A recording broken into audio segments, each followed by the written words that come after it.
You see, something is going to happen. Something wonderful. My God, it's full of stars.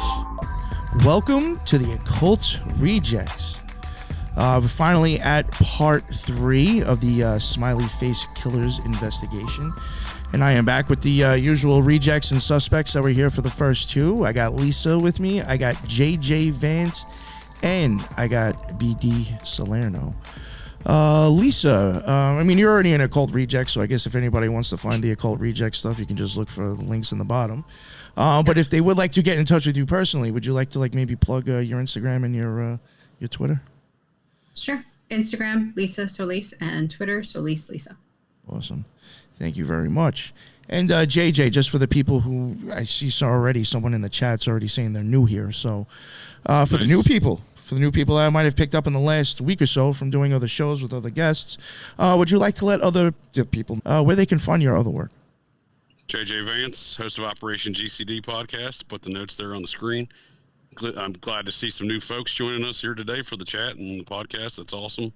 Appreciate the invite, Nick and Lisa. Great to be back. And BD, looking forward to some more of your forensic astrology analysis here on the SFK victims. That's certainly something that deeply interests me and some of the work you've done there. And yeah, I mean, while I never look forward to these SFK conversations because I really wish the murders would cease. At least someone's talking about it, and I'm glad we're back here today convening to discuss this matter. So looking forward to the conversation.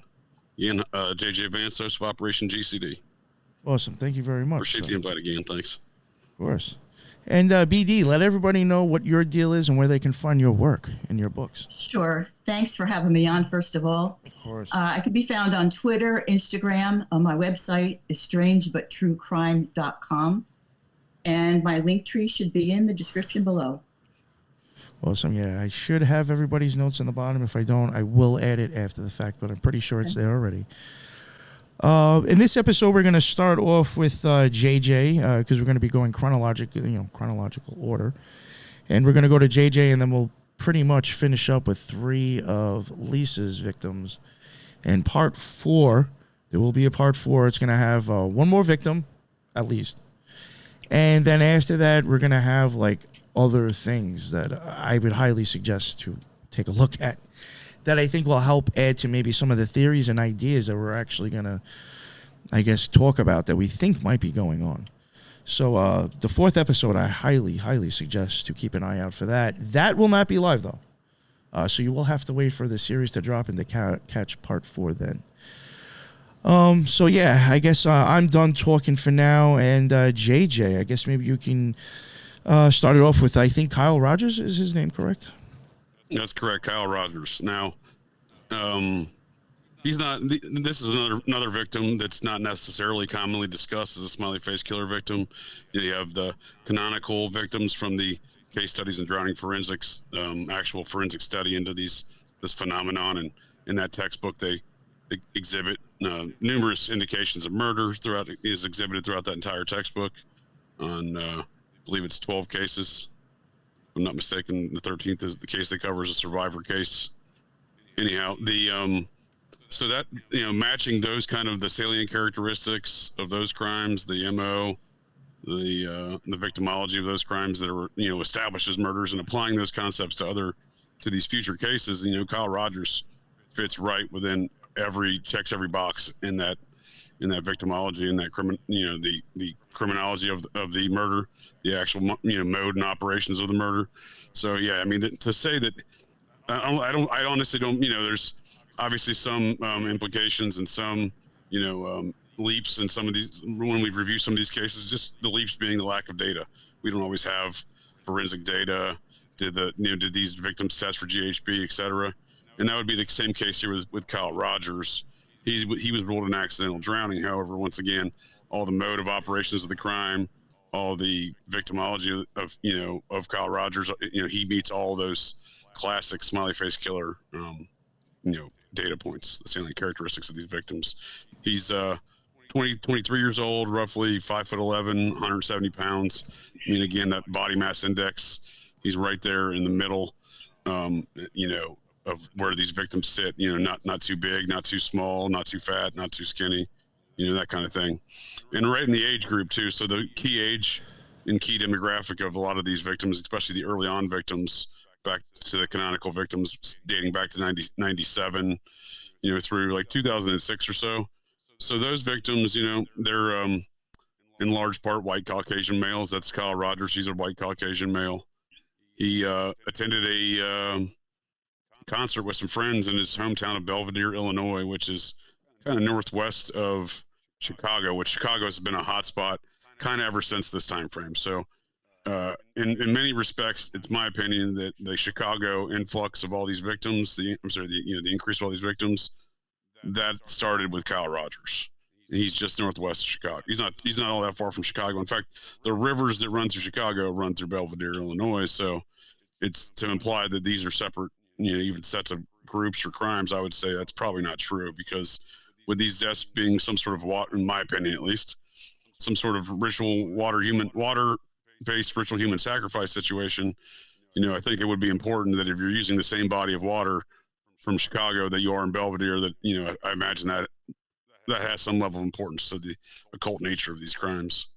So Kyle Rogers, I think, is a key, you know, person to study in regards to the Chicago.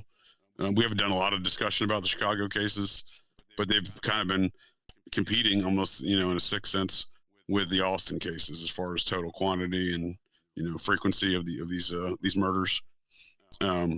So Kyle Rogers is important in that regard. He leaves a concert that evening, May 10th, 2018. He walks less than a mile on the same road to a bar with some friends. It's unclear whether or not he actually went to the bar or simply left the bar and walked back towards the river, back the direction he came from on the same road. Some reports say he was at the bar. Some say no, he went home once they got to the bar. That part's unclear. What is clear is he was seen on surveillance CCTV footage at a local, nearby a local dairy stand, like a ice cream stand. He walked right past that ice cream stand on the way to the bar, and he's last seen walking back past the ice cream stand right next to the river at 11:50 p.m. Now his family, that made sense to his family because he's not seen again after this. His family immediately reports him missing. You know, the law enforcement reports to the public. They find that surveillance camera footage. The parents and family make comments saying, well, that makes sense because there's a trail along the riverside right there that he would have taken, that he frequently took to get to and from his apartment. So he's following a normal route home. You know, this is a normal weekday night, going out with some friends, hanging out, going home by midnight, you know. And this is not all abnormal whatsoever. Apparently, he had a few drinks from reports, but I could be wrong. Not drunk. But not overly drunk. Was his address like blocks away from the police precinct? Yeah, exactly. It wasn't far away at all. Yep. I was just trying to remember. You remember when I was like, I have an address on a screenshot on a map for something, and I couldn't remember what it was. I think it was his address, actually. Yep. Yeah. Yeah, and it's a very small town. It's not a big town at all. I mean, we're talking a couple square blocks as far as the downtown area, and not very far to his home. So he's last seen on that footage. He's missing for 7 days. He's then later found in the same river in the immediate vicinity of where he's last seen, less than 3/4 of a mile down the river. Is where he's found, adjacent to a park, a town park. They're in at the little, they call it a dam. However, it's not a dam as in like where most people think of huge dams. It's a very small water flow dam in the river, and the river's not very deep right there. In fact, the day he disappeared on May 10th, at the time he disappeared 11:50 p.m., the water flow of that river was not very strong, at 400 cubic feet per second, and the depth of it was only 2 feet. So we're talking 2 feet of water, and that happens to be right where they later find the bodies, where the U.S. Geological Survey has their testing equipment. So that is an accurate speed and depth of the exact place where he's later found on May 17th at around 7 p.m. The speed of the water's doubled in speed, but the height or the depth of the water is only 3 feet. So it's only slightly more. And so there's not a lot of, there's obviously not a lot of water, volume of water going through here during the time he's missing. It's still very low, and in fact, that exact spot where he was found was searched not only by people but a drone flying over, and it's not a very wide river. Earlier that afternoon, around noon that same day on May 17th, were the reports that area had been searched on May 17th. So when 911 gets a call from because again, there's a walking path, there's a park, there's probably people, doing recreational activities, walking their dogs. It's never been really a clear indicator of who called 911. It's never been identified. However, allegedly one of these passerbys in the park saw the body sitting there in the river, because again, it's not extremely wide. You can definitely see the middle of the river from the edge, and you can see if a body's laying there with 2 or 3 feet of water, no problem. You're going to see that. Again, it was, even the pictures when they recovered it, it was pretty apparent. There was no real question. I'm not even sure if he had the ability to float at certain times. That's how really, how the circumstance was. Because where the dam sits, again, it's not like a dam where the wall kind of comes up and down or anything like that. It just kind of churns the water, and I believe they probably use it for some sort of power production or something to some degree. But it's not an enormous dam. You can see where there's objects sticking out of the water. It would have been very easy to determine there's a body sticking out of the water. So once he was, they immediately declared accidental drowning. No, the usual statement, as in we saw with Riley Strain case out of Nashville, the police immediately said no foul play is suspected. That's kind of the term used, the phrase used every time with these cases. No foul play is suspected. So that was the case with Kyle Rogers. However, I would argue he fits the exact prime, victimology of these SFK murders. From what the known data, again, there was no known data on his, whether or not he was like drugged at GHB or anything like that. Seemingly no follow up with the friends or anything else like that. Because again, there's no investigation. It's not an attempt. It's not a murder investigation. It's a body recovery, effort. So they're not those two, as far as the law enforcement's concerned, those are two different procedural activities completely, so they're not approaching. So, and again, going back, especially now we're talking a small town and somewhat rural Illinois, and, trying to declare it a murder, that becomes political, and no one's going to want to politically, articulate these crimes to the local population there, especially in an area so close to Wisconsin. And Wisconsin actually, back when this phenomenon was really kicking off in that state, they had numerous jurisdictions actually address the townspeople over the uptick in murder, or the accidental drownings in their small towns. One of which was La Crosse, where the La Crosse PD actually had a town meeting, and that also occurred, I believe, in Whitewater, Wisconsin, when they had 3 or 4 victims in about a 3-year period. So, the politically speaking, just across the border from Wisconsin, this town of Illinois, they're probably aware of those political implications and atmosphere that went on in the Wisconsin cases. That even if they are a small town, and even if they are concerned about it, they're likely not going to have that town meeting. That's never proved successful or useful for any other politicians thus far in these towns. No, that doesn't work. So if I saw protesting, like me protesting out in the street, it's not going to make Netanyahu stop dropping bombs. Well, I mean, he's not worried about what somebody in New York is saying right now about him bombing, Palestine. Oh, I was gonna say my favorite one was closing down the Golden Gate Bridge in San Francisco a few weeks ago with some of that Palestine protest nonsense. Because those people out there already sit in traffic for hours at a time, so now you're going to make them park on bridges out there. I mean, it was a boiling point for a lot of those people out there, I think. Yeah. Some of these nonsensical protests, but yeah. No, I mean, there could be a smiley face killer protest, and I don't think there'd be any reaction to it whatsoever. There wouldn't even be a response by politics because no one wants to touch it. No, they somehow say that's part of QAnon or something. Well, that's exactly what they discredit it, right? Yeah. That's how they would do it. Exactly. Anything to get murdered. Controversy, yeah. That's one of those MAGA things. Yeah. Right. That is. Even though they're happening in all the liberal towns, but yeah. No, that's a good point though. Yeah, I mean, but that would be the way they would discredit it. All these MAGA people think, people are young men are getting murdered in rivers. Yeah. Was there anything else about that guy? I know I kind of interrupted and stuff, but.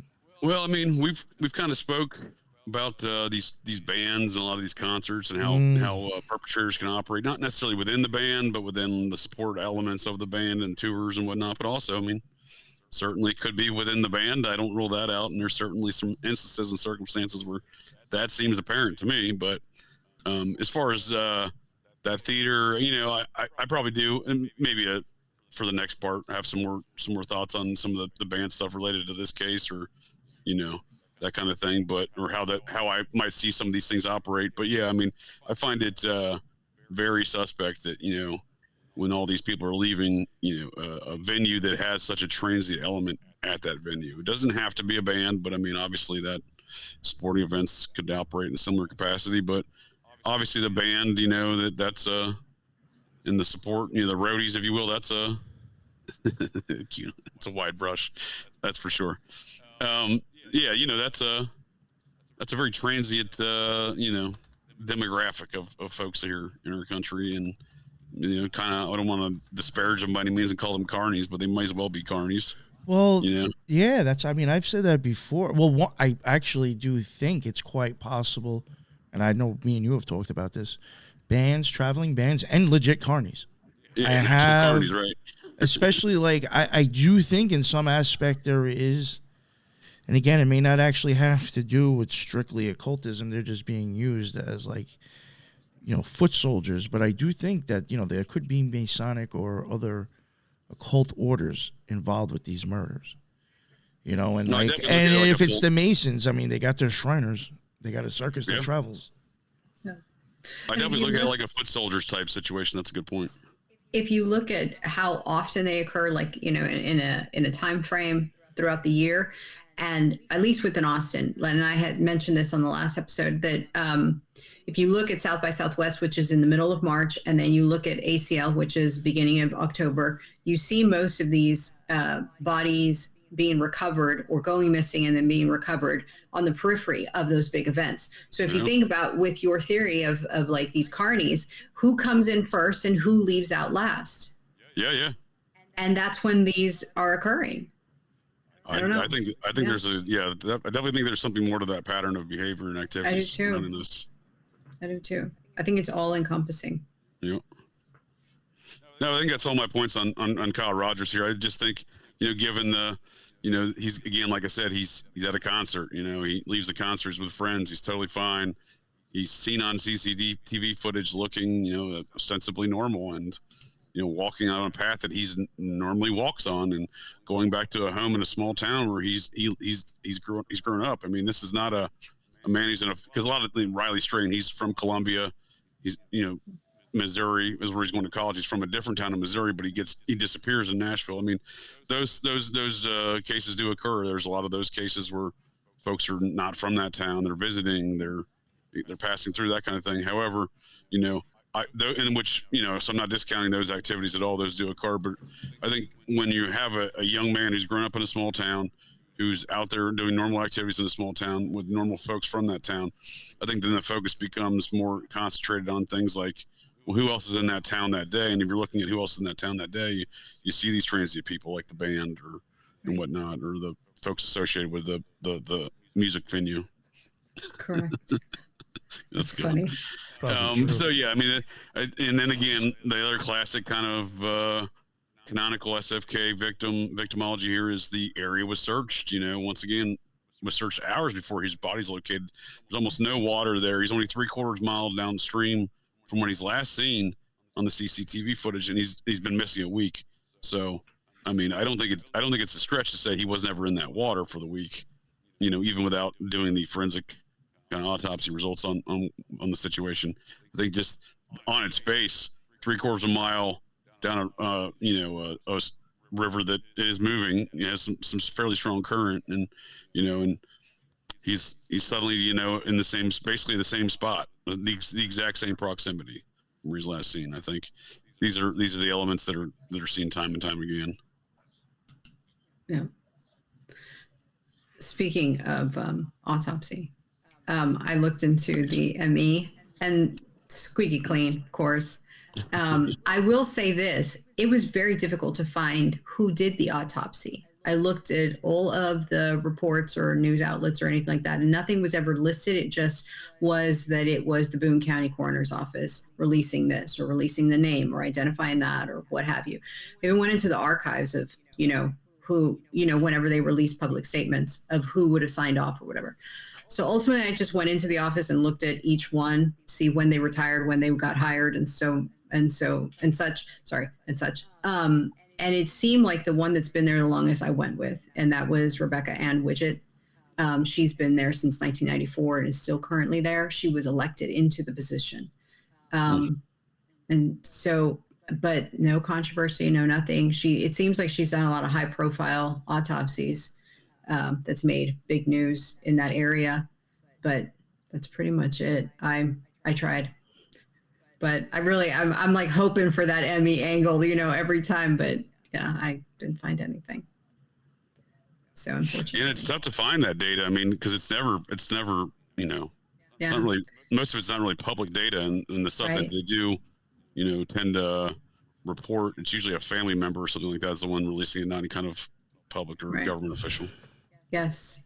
And, and I think the more the exposure they get for Emmys not doing full autopsies, or their autopsies are somewhat faulty, incorrect, or whatever, and they're kind of being, I guess, shown a spotlight on, I could see the media just saying the coroner's office and no longer giving names.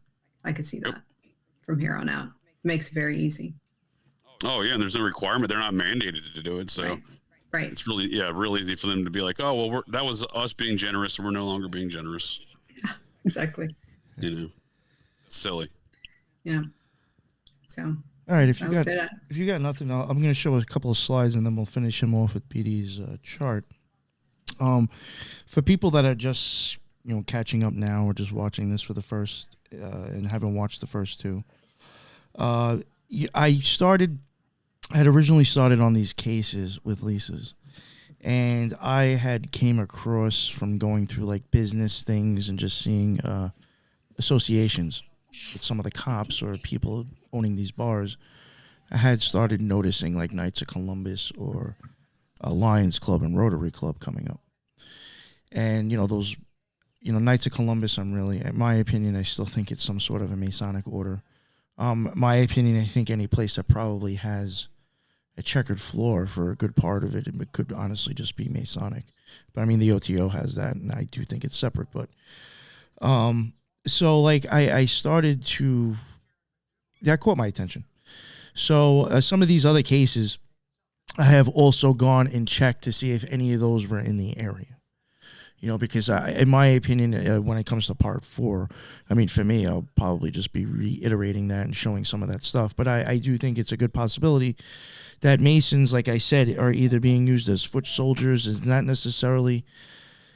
I would put it even this way. It may not even be, if the Lions Club and the Rotary Club are involved, they may not necessarily be the person killing them. They might just be disposing the body. Do they even, are they even into occultism? You know what I'm saying? Are they just like being used?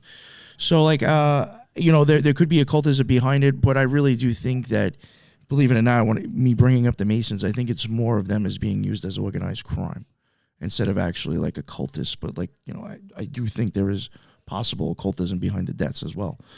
But with Texas, I do think it's more of business, which is why I'm not sure of so much of an occult angle on it. They just want the person dead, probably. But enough of that. The reason why I do have looked into seeing if these things were in the areas with other cases. So when I pull up the maps now, I don't want people to be like, why are you going into this? Because a lot of other cases in Texas and even other ones that I've shown of JJ's, all these places are around where these happen. And also the Rotary Club does have boats. Right. So I want to reiterate that again. They have boats. So that's a real good way to dump bodies, in my opinion. And absolutely, when I looked into this, obviously, I mean, maybe some people could be like, oh, well, there's a body of water. So, of course, there's going to be a Rotary Club there. I mean, I don't know if they're at every single body of water in the United States. That'd be, and if that's true, then you really should probably be worried more. Because then that really means they're really all over the hell. All over the effing place. You know what I'm saying? But it's just, obviously because they have boats and these deaths deal with water. I mean, I guess that does kind of chisel down, whatever makes it more common for them to be there. But to me, it's just shady that I think that these things are at like almost every one of the suspects that we've talked about. Sure. The line. And maybe you mentioned it, Nick, I might have missed it before. in a previous episode. What again was the Rotary Club's purpose? Like, what's their officially stated purpose? You know what? Tell you the truth, I couldn't even honestly tell you. Interesting. Yeah, I like one. All right, put it this way, like So I'm assuming it's like a civic duty of some sort. Yes, right? Like yes. They're doing some sort of civic. yes, They're claiming some sort of civic purpose. I can These tell you folks. from out here on. This is why I also think they're shady. Is because out in Gilgo Beach in New York, like kind of their way is giving back is they help sand Gilgo Beach. So I'm just like, ah. So you think that's a very common thing across the Rotary clubs is doing stuff like that? I mean, and then it's like, I don't know what bags of I can see sand. that. I don't I know can see what that. bags of sand look like that you would go and buy and put on a boat to do this with. But I'm sure you could probably get a body to look like one of those if you had to. Well, and the bodies that got dumped in Gilgo got dumped in burlap sacks, right? That's what I'm saying. I don't, it's just very coincidental. It goes hand in hand with sandbags, doesn't it? Sandbagging. They're sandbagging for sure. Actually, yeah. Literally and figuratively. Yeah, sandbagging. It's for people who play spades. So here's the Lions Club, which I found interesting. That's at a VFW hall, and that's how it's a mile away from the Apollo Theater. Well, yeah, but a lot closer. If you go back, that's a lot closer to where they found his body. Because if you look to see where that park is right there, that's where they found his body. See, like that was even another thing I had said too that I thought was really interesting about Texas. I really do think there's a good possibility they are dumping those bodies in that one area by the golf course in the forest. Yep. Because that is knocking off at least 50% of the site now. That whole side of the river, nobody's going to see what you're doing. Yep. I mean, any criminal is going to be like the most cover I have, the best. No, what was that? I missed that. Was it? I said any half decent criminal would probably know. Like the less, the more coverage I have, the better it is. Oh, absolutely. Yeah. Great concealment through there too. So I mean, like over here, see, this is the thing. If you have a boat, this is how you pull this off. Right. Because you're already in the water and you're going to go dump that thing in between these trees, and nobody saw you do a damn thing. Yep. Oh, that's the Rotary Club. They're probably just tossing sand in there again. Oh, what are they? Oh, they're sanding it with red sand. They must be trying to make it look a little. I mean, you don't have to do anything to the boat other than put like a rotating light on it, and no one's going to question it. They're going to think you're official. Especially like especially in Texas, them and the Lions Club are like they're doing things with the public as well. Yep. So you're gonna have this They're very idea of like, involved in the oh, that's public. just those people that were doing free eye checks. Oh yeah. Which They is do, weird. Yeah, they do bake. Yeah, they have bake sales. The Lions Club, they're the big sale we'll people. come and check your eyes out for free. They're constantly doing stuff like that. Music festivals. Yeah, but we'll get into that. Yeah, I didn't realize they did the eye thing. That's interesting. I know they try to sell themselves as some sort of like community focused organization through like parties and sales and stuff like that. In my opinion, if you're a real occultist, you're going to be looking into the eyes. So Yeah, no, it makes I get sense it. why Makes they a lot of sense. why they want to do eye work. For sure. And then next, this was just showing our club meets at the fourth Tuesday of the month at the VFW. So that's why it says VFW over here. I wrote Lions Club, though. That's how far it is. That's where it is. And then the Rotary Club is like on the other side. It's 1.9 miles away. And that's the Rotary Club to Lions Club. Just like I think when I showed over in Texas or one other spot, they were like directly across from each other like that again. Right. Yeah. Where it's like When you you're only had to driving take in like one Highway 20, major There's road. probably a sign that comes when you're coming to town that says, the Lions Club meets here at this time and this day of the week, and then the Rotary Club meets here this day of the week. They always have those signs up there on the way you're in the town to see who's for these little clubs. So I think for those people paying attention, for looking, if you're one of these members of these clubs, these are the kind of things that they look for to see who's running a town, I think. And then you do have this lodge that is right around the corner, 918 feet away. Oh, wow. Masonic Lodge from Apollo. So it's definitely interesting. I just wanted to show. Like I said, it's really more of because of the stuff in Texas. I'm not saying all 6 cases 12 that we're covering is necessarily this. And I'm not saying all 6 from Austin are, but I do think it's a high possibility a few of them are. I'm definitely convinced it's a high probability. Well, the Apollo Theater, right? I mean, just the name Apollo has some occult connotations. I tried looking into that. that, and it was so hard. It was so hard to find anything about that. And like, the owner is like Maria and Jesus Martinez. It's like the 2 most common. Yeah, I'm like, names good of luck. Hispanic Good luck on people. Yeah, no. I'm not getting paid for this. That ain't happening. Right. All right, and then I'll bring up BD's. I'm done with mine. All right, BD, here we go. Do your thing.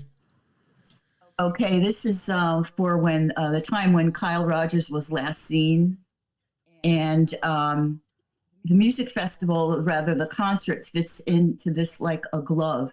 I have been working a lot more with asteroids as well as planets in my work lately.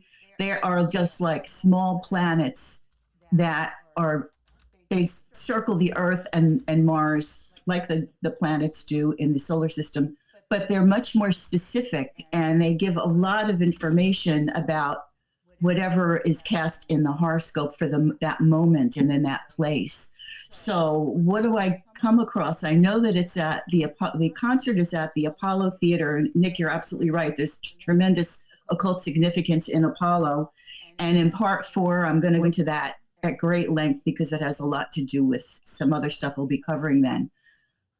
But here we have the 5 asteroids affecting this chart, as well as planets, which are really placed in a way that shows tremendous danger to Kyle almost immediately once he left the bar.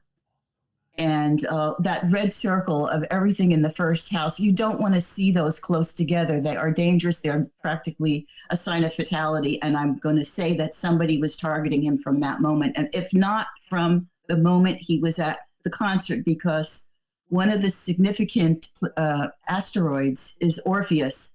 And Orpheus is a musician. He ruled music. And so when I saw that and I saw Apollo, I thought, there's a connection to this concert. Somebody saw him, possibly was tracking him from that point on. And he didn't get very far. I mean, this happened within moments because of the position of those 4 planets in the first house. Danger came to him immediately. Okay. And it was intentional. The Siva asteroid is a destructive asteroid. It rules over death, among other things. Proserpina is about retaliation. Maybe he made somebody angry. Maybe he had a connection with someone there that resented him. There was some ill will in connection with this incident. Panacea has to do with trying to fix something that goes wrong. Maybe you try to fix it in the wrong way. Maybe you drink, you do drugs. Maybe you beat somebody up. Maybe you pray for somebody. It's fixing something in a certain way. And with all the negativity in this case, it's something that is harmful. Nemesis, it is what it sounds like. Somebody had an axe to grind. So I believe that this is telling me that this is a deliberate, intentional homicide. And all of these things add up to looking like a drowning. But it's not. It's not a drowning. It looks more like some sort of suffocation, or well, drowning is suffocation, but that's not the case.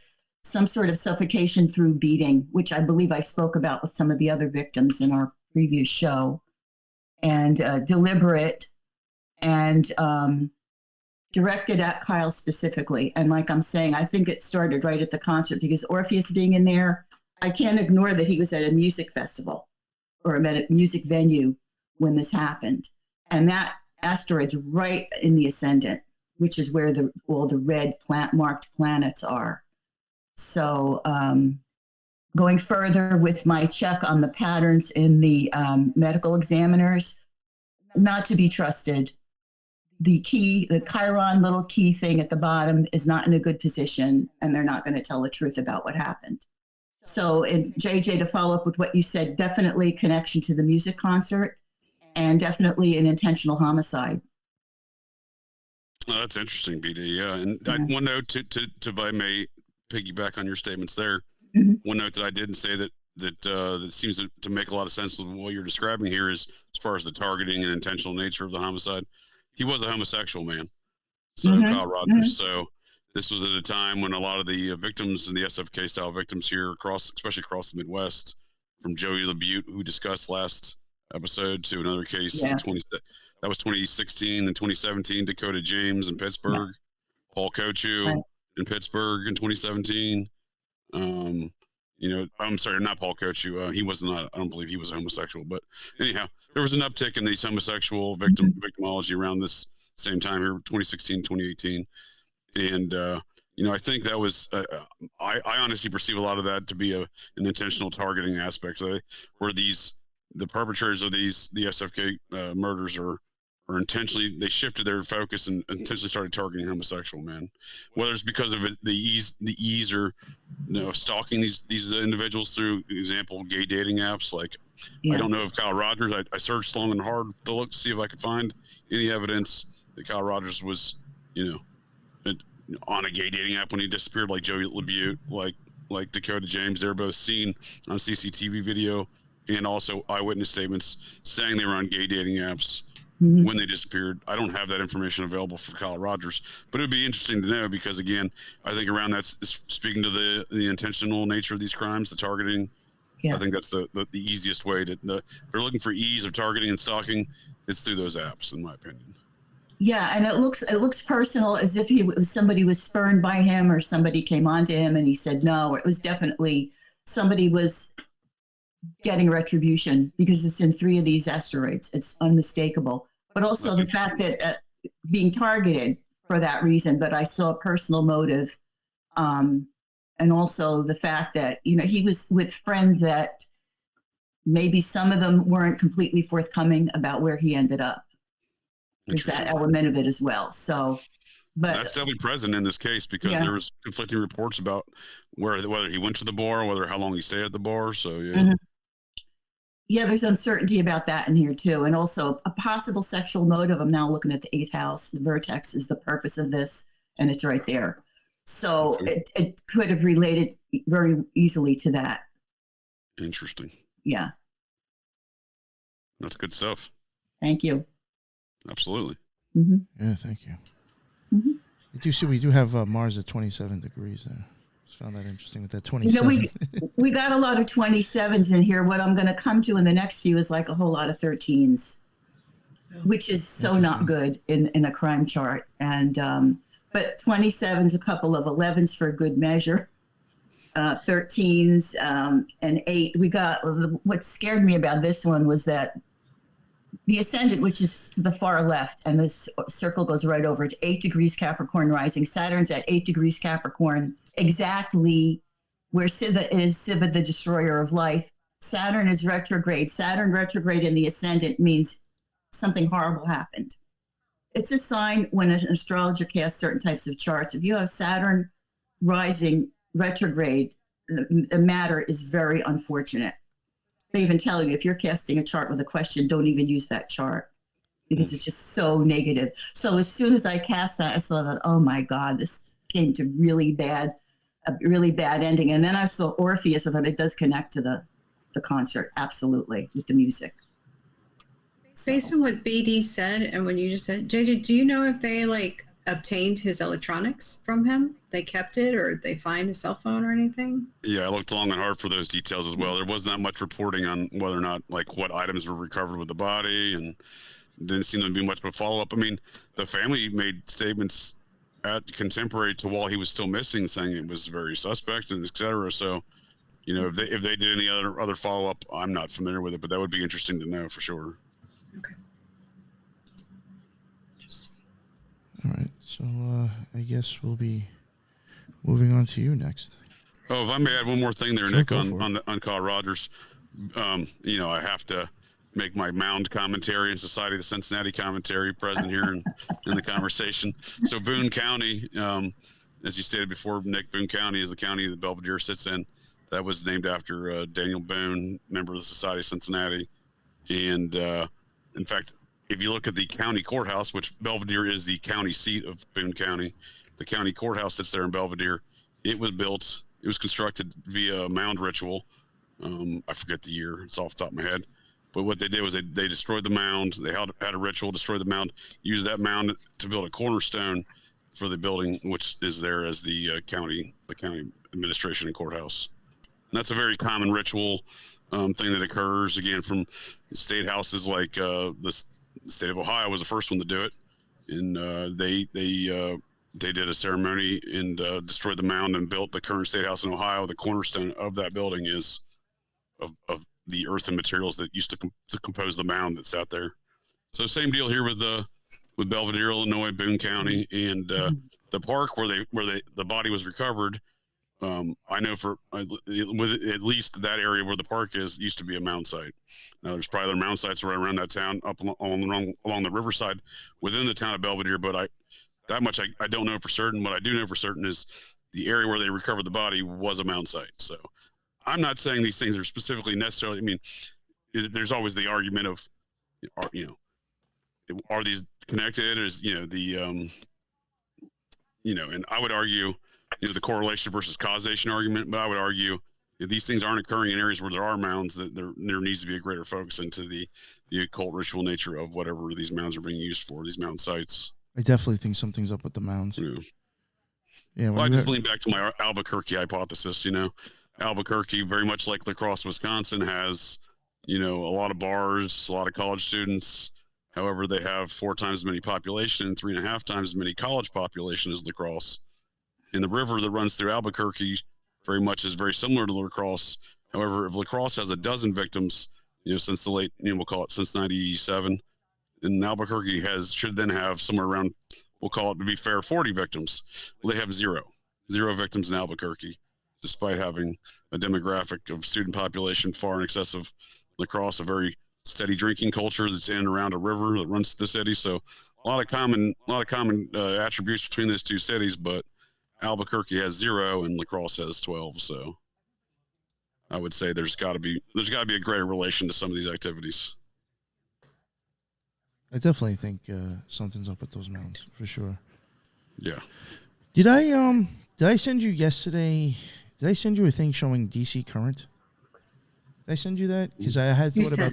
I know, yeah, but I wasn't sure if I sent it to I don't JJ recall. too. Yeah, if you did, I didn't see it. I was thinking about it because I know you have talked about mounds before, and like somebody was talking about Washington and how I think like there might be known for having like 7 mounds or 7 hills, Washington D.C. Oh, and I think you've even mentioned there's mounds yeah. out there, yeah. And I have wondered if like sometimes Aleister Crowley plays off of alternating current. And I have also wondered if DC would play off a direct current. And if you look at, how direct and alternating current works, direct current goes up, and then the alternating current goes down. Basically, you're looking at it as above, so below, Baphomet right there. I mean, you got the up, then you got the total down, and then you got the back up again. But if you take away the alternating current, you're just going to have mounds. No, that's interesting. Yeah. That's an interesting perspective to look at it that way. Yeah, but it's I'm sure it has some deep some symbolism like that. Yeah, that's cool. Yeah, I was just like, oh wait, yeah. If you take away the it's only just going up, and then there's no. So to me, it looked like a bunch of hills. Yeah. Yeah, I was thinking about sending it to you last night. I just didn't remember if I did. Yeah. No, whenever I hear of mounds in DC, I think about you. Nice. Yeah. I like to lay that framework. Anyone who thinks about mounds, they call me. When you think of mounds, think of JJ. Exactly. Yeah. All right. So, Lisa, you want to kick it off? Sure. I am going to talk about Randy and some of the stuff that I'm presenting and that I guess we are presenting. We got information from speaking with his sister as well. And I've kind of been collecting information on Randy a lot longer than I've been collecting on other people. So, and plus I want to make my case about it being tech related as well. So Randy, Lexvold can I was 48. just interrupt real quick? I do want to thank Lori for, speaking to us twice. Thank you for doing that. Yeah, that was really nice of her. She really has really made it easy to talk to, and she's been totally willing to tell us stuff, about the case that I found. There's a lot of small weird things that I actually found interesting. When you start adding it up, you're like, oh, something's weird. So I just want to thank you for that. Thank you, Nick, for saying that. Yeah. And thank you, Lori. Most of your contribution has been huge to this information. So with Randy, he was born out of Wisconsin and spent a lot of time in Tennessee. Went to high school in Tennessee, in Knoxville, went to Georgia Tech, and then did a stint in University of Tennessee, and then he also did University of Phoenix as well. But majority of his career, or all of his career, was in software development. He co-authored a book on software development with Lee Ackerman. He was married, and he had 3 daughters, and he was active just like all the others. Outdoorsman, hiking. One thing to note was that he himself was a marathon, ultramarathon, triathlon competitor. So he was very fit, very, health conscious. And so when you hear about some of the stuff that came out in the autopsy report, you almost kind of take a pause back, or you kind of sit back because you're just like, wait, it doesn't make any sense. But I wanted to kind of talk about his employment for a little bit, because I found it pretty intriguing, some of his employment that he was affiliated with. So at the beginning, when he was a student back in Tennessee, he worked for Oak Ridge National Laboratory. And if you know what that is, you know kind of where I'm going with this. So Oak Ridge is a federally funded research and development center, and it is the largest science and energy laboratory for the Department of Energy. And they have the 3rd largest annual budget to date, I guess. Its scientific programs are everything from nuclear science, neutrinos, high performance computing, systems biology, and national security. In so much that Oak Ridge has several of the world's top supercomputers, including Frontier, which is considered right now the world's most powerful computer. They do a lot of collaborations with University of Chicago and Fermilab, which brings in the whole Chicago element to me with all that. One thing that I wanted to mention, and this kind of ties into the whole tech thing, is if you remember, Department of Energy was the entity that got the whole, they started off the Manhattan Project and then developed into the Department of Energy. And please correct me if I'm wrong, if I'm saying this incorrectly. But they pretty much have now taken on the role of directing genomic research. And they were the ones that are fully responsible for funding the Human Genome Project. So mapping of the human genome was done via Department of Energy. And they were the ones that funded it, started the initiative, and so forth. And I believe it was fully mapped by 2003, I believe. But one thing that was interesting about this Oak Ridge National Laboratory is that it's managed by an LLC out of University of Tennessee, but it's a private entity. And I think it's Battelle Memorial Institute, and they're like a nonprofit applied science. Their headquarters is in Columbus, Ohio. So now we have an Ohio connection. Not only do you have it in Nashville, now we have it in Ohio, and now we have it in Chicago as well. This private LLC is pretty intriguing because they pretty much manage the 8 national laboratories in the United States, including Los Alamos, including Brookhaven, including Pacific Northwest and Savannah River. So these are some big deal laboratories, and a lot of them working with genomics, supercomputing, tech, the whole bit. So he worked there for a little while, and it's listed he was a grunt student, but it's just interesting that he was there in this place. And I believe it was located on a mound, JJ, by the way. It was built on a mound. So he goes on to work for other software companies. Arachnid was one. I think he developed video poker machines. Green Spring Computers, where he wrote an embedded device drivers to test hardware boards. He also created an online grocery store system for a startup company for Fulgent Technologies. And then he also did a web-based application to automate the process of locating and transferring patients from hospitals to extended care providers. So this guy was writing and creating, and he, to me, almost was kind of, breaking new ground with a lot of the software that's being put out. So he fits this kind of genius type software developer category. He works for IBM for a couple of years, and then he goes on to an emphasis group, and he was president and CEO of that. And they were like a software solution for everything from affordable housing industry to onboarding students and kind of tracking them after they graduate and where they end up, and then kind of how they go through departments, whether they're in school or out. And then he ends up at AgileCraft, whereas the last company that he works for.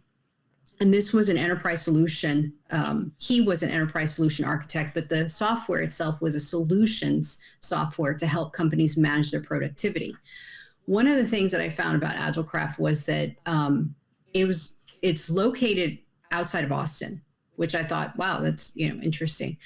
And it was acquired by an Australian company, Atlassian, 3 months after Randy passed away. In so much that when we spoke to Randy's sister, she had mentioned that he had mentioned to their family that, which kind of was touching, because he said, we're about to be acquired by another company, and we're all going to be able to spend holidays together and birthdays together. And so it was one of those things to where he was already planning that this was going to be something that he could offer back to his family. And then 3 months later, after he passed, 3 months later is when the acquisition started to go through. It is said that what he did at AgileCraft had everything to do with like facial recognition software. I think his sister mentioned voice to skull technology. Some of this other stuff that he did in these other software companies was pretty ingenious. Like he was breaking ground on some of this stuff. So it almost seemed like he was a very valuable asset to these companies. The AgileCraft, when it did merge, I think they ended up getting bought out for like 166 million or something like that back in the day. One thing that I will say that with this whole software developing thing is that it's interesting that how we start to see Austin become this up and coming tech, place to go to or whatever. And that you already have this actual company in Austin itself. And so him being there, to me, in my mind, solidifies that whole tech angle or involvement in it. So just kind of a background in terms of what actually happened to Randy. So he's living in California at the time, and his daughter has a competition, the USA Junior National Swimming Championship at the University of Texas. So he flies in for that to see her. And then after that, he goes out to 6th Street, I guess, either to meet someone or to enjoy a drink or what have you. And what is said is that according to his credit card records, it shows that Randy stopped at the rooftop bar. I got a little map for y'all so you can see what I'm talking about. He stopped at the rooftop bar on 6th Street, which opened at 9 p.m. and possibly left at 10:30 p.m. because that was at the point when the last transaction was made on the actual credit card statement. So you figure what, 9, let's just say he was there waiting for the doors to open, pretend. And then his last transaction is at 10:30. He said let's just say he closed out his tab at 10:30. It's about an hour and a half. And so when we get into how much alcohol was in his body, it kind of starts to, raise a question. But one of the things that, and I believe Lori had mentioned that Randy's wife had mentioned that the charge on the credit card was so high that there's no human way possible that he drank that much. So the charge was very high on that tab. So within an hour and a half, to accumulate all that, there's that as well. So after that, I guess he leaves the bar or he leaves the area, right? It's anybody's guess. And Lori had mentioned something about that when they asked for the footage or the CCTV camera, whatever, it was non-existent, or they didn't have it or anything like that. And that is pretty consistent with most of the victims in Austin. The families will go back and ask for footage and they will say, we don't have it, or our cameras aren't working, or they're just up there as dummies, or we accidentally recorded over it. Or when they finally do get the video, there's actual clips missing of that specific time frame. So there is that as well. So this is kind of, consistent with the MO. So he disappears on December 6, 2018. And it is said that when they found him, he was wearing a Pink Floyd shirt, a black jacket, Gap jeans, and blue Merrells, which are hiking boots. According to his sister, she doesn't believe that the Pink Floyd shirt was his because she indicated that he didn't listen to Pink Floyd, didn't really care for Pink Floyd at all. Yeah, she said they both listened to two different types of music, and she said Pink Floyd would have been more her style. He definitely would not have been into it. Correct. Interesting. Yeah. And so it seems like, wait, what? And so that's also another question. The weird thing is, too, is that I think that I could be wrong, but she said that she thinks it was like a new moon that night. And if that's true, and then dark side of the moon, you're just like, what wow. Yes. And so it raises another question. It's like, okay, are we asking that the clothes that are on the victims when we find them are the clothes that they were wearing that night? Are they switching out the clothes? I mean, that's just been a clue that nobody thought to ask because nobody really even knew. I mean, that's, to me, when she said that, I was like, that's an interesting angle that I never even thought of. She also claimed that there was an e-cig in his hotel room when the cops finally accessed it. And mind you, remember, he's ultramarathon runner, a triathlon competitor, all kinds of stuff. So it almost is like, really? He was smoking? Or was it somebody else's, right? Mm-hmm. The other thing was that when the cops tried to gain access into the room, that the actual electronic lock was jammed. So they had to do all kinds of whatever just to get into the room. Weird. And what's sad is that she mentioned that they basically sent all of his clothing home with his daughter back on the flight, but they kept all his electronics. So that's why I'd asked about the electronics with Kyle Rogers. Yeah. Because it almost makes you want to know. And to me, no. Oh, and that was the other thing. I believe he also had high security clearance because most of the projects that he was working at Agile Craft were government contracted and very high ranking. So in my mind, I'm thinking if this guy goes missing or if this guy, I don't know, something happens to him, wouldn't that be a matter of national security because he has access and he's high ranking in some of these software companies with all of this intel in his brain or in his electronics? To me, that indicates a bigger problem in my mind, but that's just me. I'd certainly grounds for further research. Absolutely. Yeah, investigations that doesn't sound like are going on despite maintaining the man's electronics. Yeah. I mean, but exactly. then again, you can have boxes of, folders that are top secret just hanging out in your garage nowadays, and it's okay. So. That's true. So roughly 10 hours later, on December 7th, he's found less than a mile away from the bar. So on this map, the blue star is where Rooftop Bar is. And then if you walk down a mile, it's right by where Shoal Creek is. And they found him face down in the water. And I believe the water was not that deep, but in the autopsy report, it says that the face was in the water itself. It was that the face was partially submerged, and this was around 8:30 in the morning. So it's interesting because so he was gone for 10 hours, and yet nobody saw him down there in the creek. But then all of a sudden they did. The tox screen done by the ME had traces of alcohol in his blood at 0.24% in his vitreous is what they tested. And I don't know if I said this on the last one.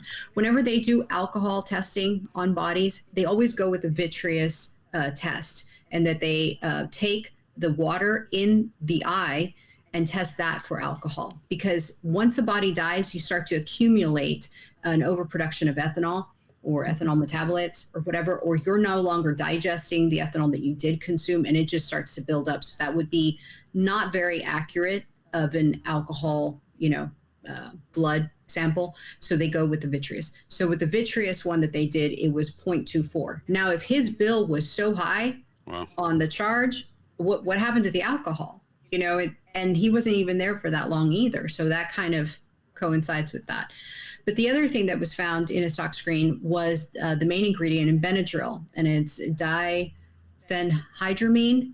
And then he also had ephedrine and pseudoephedrine in his stock screen as well. That's a lot.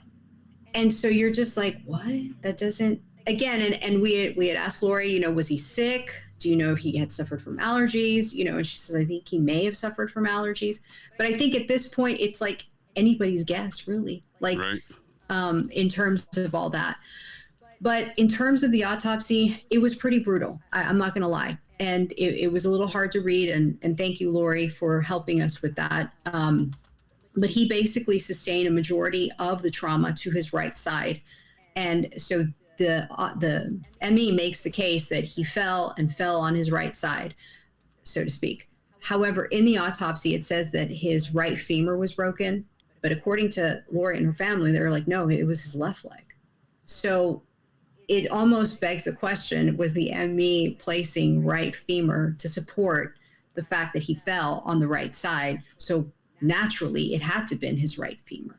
Sure. And so they kind of, I don't know, and I'm not accusing anybody, but it almost like starts to build that case that no, he actually did fall based on the autopsy report itself. One thing that kind of stood out to me, and Lori mentioned this, was that when they looked at his corneas, they were translucent. And usually by hour 2 or 3 after death, they start to become hazy. Because what happens, and we discussed this in the eye series, is that you have a protection of the cornea from the aqueous humor. And once that protection goes away because, you know, no longer life or no longer cell membrane structure and whatever, that aqueous starts to permeate through the cornea and basically flooding the area. So that's why you get the opaqueness with death in the cornea itself. So if they recover Randy and he has translucent corneas, yet they said he fell, you know, last night, surely his corneas should be more than translucent, at least opaque. You know what I find interesting with drowning victims? I did not know this until JJ had sent me a book to go through. That they do a lot with the victim's eyes in general after a drowning. Like that's something they specifically look at. Mm-hmm. And that, you know, and I was just like, that's wild how you use like what condition the eyes are in to make your diagnosis of like what happened when they drowned or whatever. If you want to know if somebody was strangled, they will see petechial hemorrhaging of the corneas and the sclera, and that's how you'll know that they were strangled. The eye tells you so much after death. So it's very interesting you bring that up. That's true. That's very, very true. Some of the other addendums that they were making, and I'll wrap it up with Randy. Some of the addendums they were making is that the ME had said that he fell into Waller Creek, and then she had to correct that it was Shoal Creek. And the reason for that is because there had been a lot of deaths that had just recently occurred in Waller Creek. And you're like, wait, what? And nobody's looking at Waller Creek because Waller Creek isn't directly connected to Lady Bird. You know, it doesn't fit the MO, so to speak. But you almost are like, how much of this water stuff are we leaving out because we're only focused in on Lady Bird? So and obviously it was ruled accidental drowning and sustained blunt force trauma, saying that he may have survived it and then therefore inhaled the water at the bottom. So he had several broken bones, ribs, lungs were filled with fluid. One of the things that I wanted to mention was the brain. There was swelling and there was hemorrhaging into one of the membranes of the brain itself. And they said, but yet there was no skull fracture and there was no brain damage. And according to Lori, she had mentioned that there were puncture wounds in the brain on top of the eyes. So that's to me inquisitive for sure.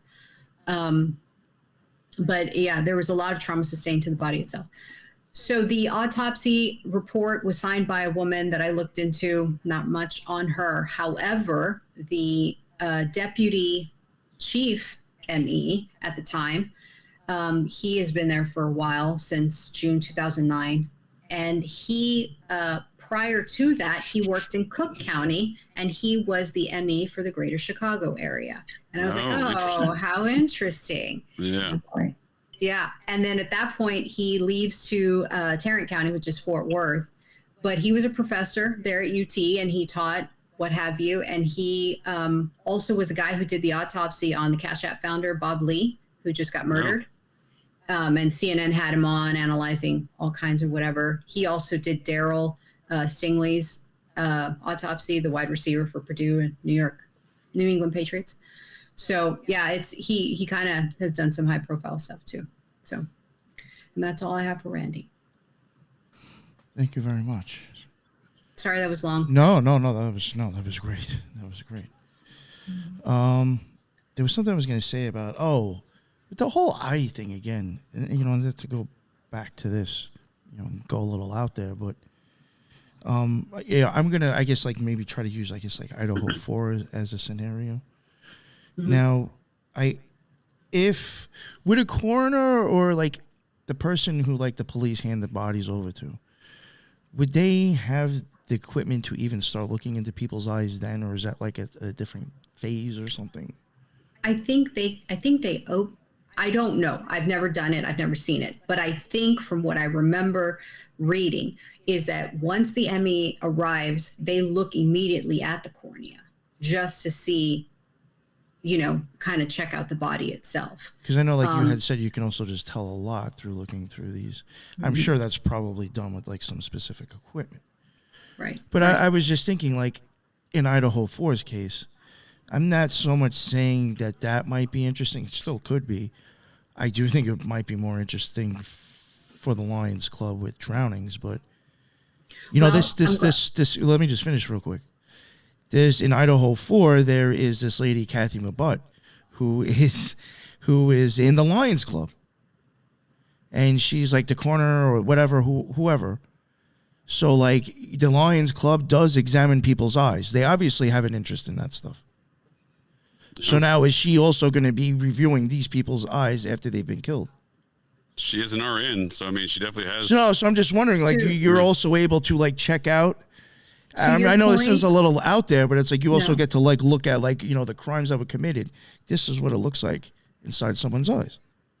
To your point about that you can rewarm the eye and it will be viable for donation, depending on how opaque it is. And I think that's also another reason they look at it. I was just wondering. It's like you can almost like check to see what your own work looks like through the eyes. Sure. No, as creepy as that sounds. You know. Yeah, it all sounds fairly creepy. All of this. So. I mean, and still like that. It fits right in. Fits right in with the level of creepiness. Reasons I entertain stuff like that is because I do think that even when it came to Jack the Ripper, I do think there was also something to, like, you know, this is a way for me to even see someone's insides. You know, you know, especially like if, you know, some things, when it goes back to the Masons, at that time you had doctors, a lot of doctors that were Masons, and a lot of them were like totally fine with like cutting open dead bodies and like doing shows and like looking at the brain, looking inside eyes. I mean, they were doing that stuff back then. You know, so again, like I do think they might have an interest still. I mean, doing stuff like that. Mm-hmm. All right. Yeah. Off that weird stuff. This one's gonna be a weird one. You know, I would actually say, like, in any other circumstance, this would probably get comical. I mean, it probably is going to sound like it anyway. Going forward, this character, Brendan Cash, who's associated with Rutop on the 6th, him and his associates definitely would have fit like the Jesters, the Shriner series with the shit that I'm about to talk about that they've done. Just to even start off, I really didn't want to get into it. I wasn't going to show it, but like even this dude himself has even been known for being like kind of like far right in Austin, Texas, and been very vocal about it. And actually, like, pretty much just a straight up dick on social media about certain things. And so, I mean, like, he's even known and has even done damage to his own companies by like losing business for a month or so because of things that he's done on social media. I think there might have been like almost protests or something, or they wanted to protest about the guy. So, I mean, this dude's an arrogant character to begin with. And extremely young, too, I think, which is weird. Like, some of him and his boys, it's like, yo, you just popped up in, like, what, your mid-20s with, like, 3 or 4 bars each? Like, what? I don't know. Where'd you come from? You know? I don't know. Very weird. But this will be interesting. So you have the rooftop on 6, and that was where he was at last, supposedly. And you have Brendan Cash there. And then you also have these different addresses here. There's a 511 Rio Grande, and there's a 1500 South. That is probably the registered agent is to that address, the 511, and then he's claiming he probably lives at 1500. When you look at the 1500 with Brandon Cash, I mean, you do have San Marcos Assets, rooftop on 6th again. Goodnight 6th LLC. That will get interesting. And then you also have Mayfair, Austin. And this address, I mean, that he has all these businesses attached to, I mean, is just it's a rather nice hotel room. I mean, I guess it's like an apartment complex, really. But I guess, like, if that's your address, it doesn't mean the business is there. But and then on 511, you have him for 513 Cocktail. You have him for the G-Nar Bar or Nar Bar. And then you have Austex Foods at 511 Rio Grande, which is the address that Rooftop was also sharing as Brandon for registered agent. And you also have at 511, you have San Marcos Assets again, the rooftop on the square, Goodnight 6th. Pretty much you use like the same addresses for all these same companies. And one thing I do want to mention is David Goodnight. That matches the 511 Rio Grande with Comnet International. These are one of the characters here. You have San Marcos Assets and the rooftop here showing you same addresses and stuff. San Marcos also mentions that the principal address is 126 South Guadalupe Street. So now that's actually telling you, like, if this is a business and it has an address, that's where it's supposed to be. The registered agent, that could be like a couple of different things, but it normally is the business, but not always. And then the member, if it has that person's name there, that's normally like their supposed address. Just explaining it for people. Rooftop, it matches the 126 Guadalupe. So San Marcos Assets is also at that same bar. So that's another company that's, registered to the same address as that bar. I mean, I find that interesting. You know what I also started to wonder and think about with some of these cases that we have? I wonder if, like, some of these things are even like business moves. And I would have to say, I mean, it kind of makes sense. And if you actually knew how much it cost to make an LLC, depending where you are in Texas, probably $500. I could see claiming different companies that really don't exist, like with the food. I'm going to claim the alcohol is one price. I mean, the alcohol is one thing. The food, we're going to claim that as a completely other different company. So then as you're taking in all this money, it's split up so you never go above, like, end up in another higher tax bracket because you're just finding different ways to receive the money and splitting it up. So I have wondered if that's all. I mean, listen, it's all legal loopholes. But I have even wondered if it's even like shit like that going on with why we'll also see multiple companies at some of these addresses. Because especially with bars and stuff like that, so much cash, put that through the other company. I don't want this to go above like $400,000 for the year. Or I'm going to get taxed more. Could even be shit like that. I have wondered. This one place he does have clown style kind of looking, or circus style. This is the Unbelievable. This is one of his other almost bars. Carney-like, right? Yeah. Definitely would have fit in with the Jesters and Shriners. I found this interesting, this review, right? I mean, what is this? That's like not even a review. It's a photo that comes up as like one of their photos. And then these are reviews under different things. So somebody has like posted this up and they've left this there. Like, this dude is bashed up. What is the point of, like, I don't know. Maybe they don't check their Yelp. Too busy. Yeah, but I mean, that's creepy. That's an it's odd, weird. That's an odd photo, right? For a business to post up on their marketing. Yeah. A bar, nonetheless. Like, who wants to go drink at a bar where you may look like that guy? So then I looked up his other company, 513 Cocktail, and that's actually at 513 West 6th. It's under doing business as Unbar West. And it does show it here, 513 Cocktail on Visipedia. He also has ATX Private Events. And they supposedly like help do like shows, and they deal with like music or I guess kind of like news looking things. Did I say concert production? Yeah. Weird. And then he has the NAR bar, another bar. This guy's got a bunch of bars. And again, like I was even showing those cases originally that I had read off that was out of like the news and stuff. Those bars over in that area. Again, like you had a few dudes that owned a bunch of them. And you're seeing it again here with this guy. So in my opinion, I really do think that probably mostly all these bars in these areas are probably really only run by a few different fucking people. It certainly seems that way. And you can really control a lot of money influx that way. For a lot of things, yeah, for sure. I mean, you could even turn around and be like, who's bringing all this money into your state? I think this case should disappear. Yep. You know, you could literally threaten people if you bring in that much together. But to that point also, how is he getting liquor licenses for all these establishments? Obviously, somebody politically speaking wished to accomplish that task. He was under investigation by Texas Alcohol and Beverage Commission because of his racial slurs that he put out on social media. And the entire city wanted him shut down. I remember making news and everything. They didn't touch him. They couldn't touch him at all. If anything, they wanted to hurt his business. He ended up opening up another bar and they're the same name, like in downtown. Wow. Yeah. There's definitely some. Definitely sounds connected. Yeah, it's just there's some really weird stuff that's gonna come up next too. It's just like you're just like, no, really, like that really. Wow, it's just funny, but I mean, like again, it's a really shitty situation. But all right, let me. The next one, here we go. In the matter of Valiant Holdings LLC, and then the Goodnight, which I mentioned before, the Goodnight Group, and David Wesley Goodnight.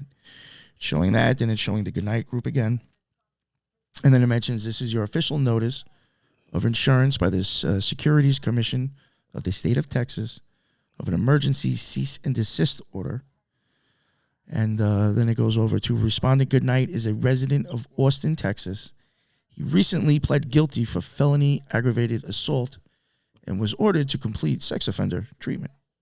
Holy smokes. A purchaser prevailed in a civil lawsuit filed against respondent Goodnight for the alleged sham sale this is of a military-style Humvee. Okay. Basically, I mean, I'll just cover that real quick instead of like later on it brings it back up. They bought a Humvee. I forgot how much money it is. Maybe I'll cover that when I get to it. Under the understanding that they were actually going to change it and make it legal. But the crazy thing is that they actually purchased one with a special armor package. So, like, you spent more money on better armor to take it off to street legalize it. They said that they caught them and basically they put stuff on it to make it look like they changed it, but they didn't change a damn thing. So, like, these mofos are running around with, like, ultra-armored Humvee.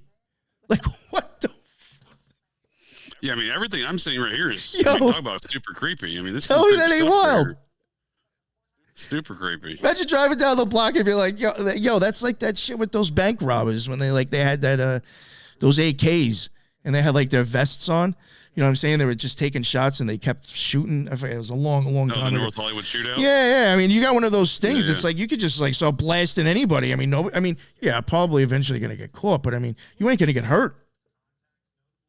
Yeah, well, I mean, you ain't gonna get hurt. Here he's a fraudster, a sex offender, and a aggravated assaulter, it looks like. So felon, for that matter. He's a well-rounded guy. It seems like it. A fine, upstanding citizen in Austin, it appears. The investments consist of indirect interests in Goodnight Sixth LLC, DBA Bull and Bowl, which is another downtown Austin bar and restaurant. They were also like making it seem like respondents Goodnight and Goodnight Group are also offering investments tied to United Fuel Solutions LLC, a fuel additive company purportedly transacting business in India.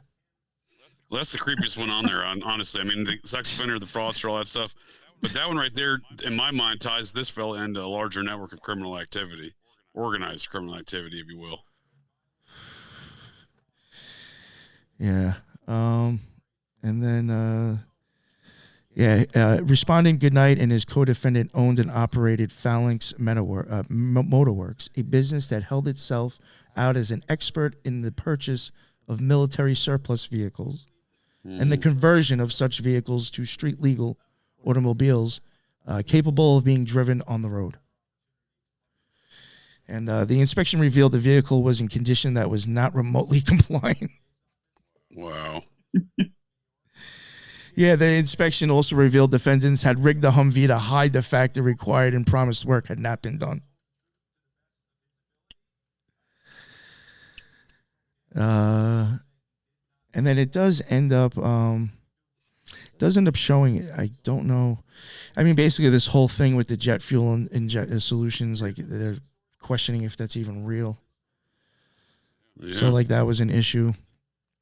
Then like, even though that he was asked, there was something, they were already getting in trouble for something else, I think. And like, there wasn't like proof of like this company existing, or they had already asked it to like close down, and they were still like using the place under somebody's name to do like fundraising, but like still ended up using the same name of like the bar, like in some like Facebook post, and they found it or saw it, or some advertisement, and they were like, but I thought you said the place closed down, but yet you're raising money for it. Yeah, this is quite a scam these fellas are running. What's the disposition of that scam? I don't really see much. And then that's eventually Brandon Cash comes in, because they end up, I think, slapping him on one of the companies that this dude was attached to, which he was already involved with, as the face instead of the sex offender. Right. Wow, I'm like, how did the felon sex offender fraudster guy get to keep a liquor license in this matter? I mean, I'm assuming that's why this cash fellow was probably brought in, but like all of that, what you just showed there, Nick, was just some pretty flagrant criminal activities. Was there any charges brought against this guy for any of that stuff, or is it just a securities fine? Yeah, all he needed was ODB with his bulletproof jacket on and sitting next to him if he was still alive. Like, that's what else? I mean, driving around in a Humvee. These people, like a military one. That's crazy. Like he started all those charges too, right? Didn't sound like he was really held accountable for those things, because securities investigation. I mean, more than likely, I just ended up in a civil fine as opposed to anything criminal out of that. This is his Facebook showing that he's the owner at these places: Rooftop on the Square, Rooftop on 6th. One thing I found interesting, and I went through tons of silly dumb shit to finally get one thing, and it was called Shiner Music Fest. And it caught my attention because I was thinking Shriner. I was like, oh, I got him. Right. He's a Shriner. I was like, makes sense with all this silly shit he does. And then I was like, oh, it's Shiner Music Fest. And I was like, let me look at this. And it's still organizing these musical festivals, right? I mean, that's very interesting, I think. Oh yeah, what's funny? I didn't even promotion, the organizing concerts. I didn't even catch that until I realized that it was, because as soon as I started looking at it, I was like, oh, it's done by the Lions Club. Oh, holy smokes! Yep, ice screens. Wow.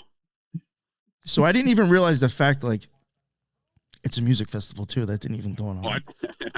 You put this on the screen. I'm still talking about music festivals. That's an interesting little thing right there too. Yes, and they push the Lions Club quite often on here. I see that. Because it's done by the Lions Club. Yeah. Lions Club International. Wow.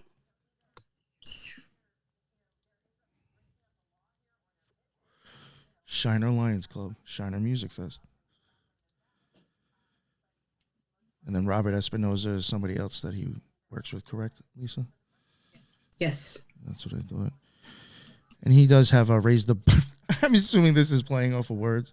Raise the Bar Consulting. Yeah, that's interesting. I wonder what they consult. Cosmo Dynamics. Yeah, I mean, that's probably a shell company again. It shows those three. One of them is... what is this one again? I'm so sorry. I know you had... No, that's okay. It was an actual children's organization. They have a charity that they donate to children who are underrepresented, underserved, or what have you. And they are doing a charity event at a golf course. And so he does these charity events at golf courses, and they fundraise for stuff like this. Yes, and the reason why we're even mentioning this guy is because basically since...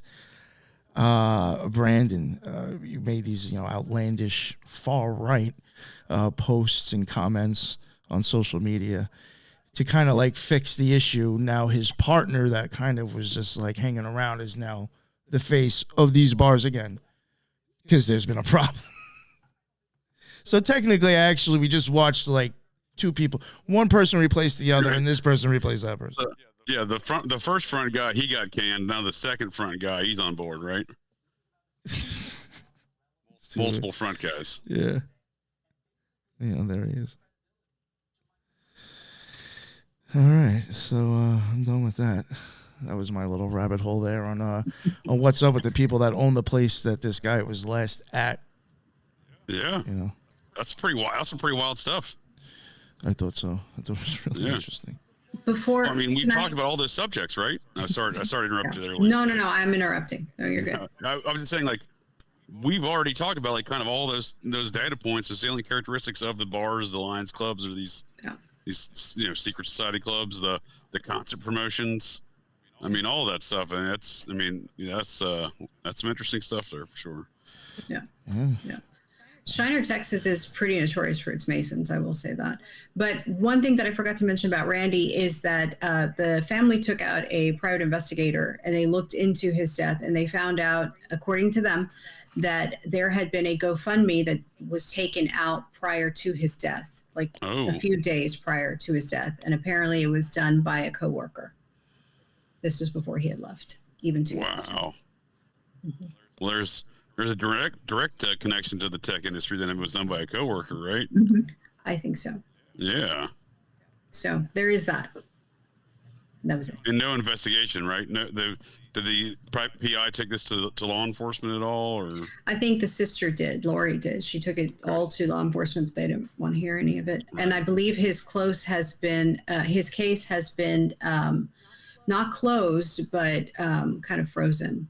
Oh, that's interesting. Mm-hmm. Yeah, there's some solid points there with this Randy Lexvold case. I've seen some of the stuff in the past from his sister Lori there on Twixter, and I wasn't all that familiar with all the details. There's that's some very suspicious activity going on around that death for sure. You know what I thought was interesting too? I apologize, Lisa, if you said it, but for some reason I don't know. I don't think you maybe mentioned it. Didn't he also have like dents on like the right above both eyes? Mm-hmm. Yeah, I found that interesting. Well, interesting too. Dents, like punctures. Oh, mm-hmm. Above the eyes. I see, and like I don't want to like go there too weird, but like I was like, could that have been like something like put on his head to make sure it like didn't come off? Yeah. So again, like Clockwork Orange looking type stuff. But like, I mean, you also had a guy who was also working on like voice to skull technology. Right. Like, here, put this on. Let's see if it really works. Yeah, I mean, just the idea that you would have markings like that is strange. I mean, could be a lot of different possibilities. Or was it something to do with like, oh, we'll hit him there and see what his eyes look like afterwards? Yeah. Who knows? It's one of those telling details, though, that once these things never get investigated, I mean, it's just open to interpretation at that point, which, if law enforcement did their jobs and kind of ran down some of these things instead of just automatically declaring it an accidental drowning and no suspicious, no foul play is suspected, then, we may never know these kind of details for these cases like that, sadly. And the families certainly don't know. I mean, that's the real loss for a lot of these things. And it sounds like that's been the case that if Randy Lexvold's sister Lori there has gone repeatedly back, or at least gone back at least once with information and been completely blown off. It sounds like. I mean, that's not a surprising attitude by these agencies, but it is clearly one of the main problems with these cases. Even when the families are bringing to the attention of law enforcement questions, the people that would know the victims the most, questions and circumstances indicating something else is going on here, yeah, they're still ignored, and that is time and time again, that's all too common.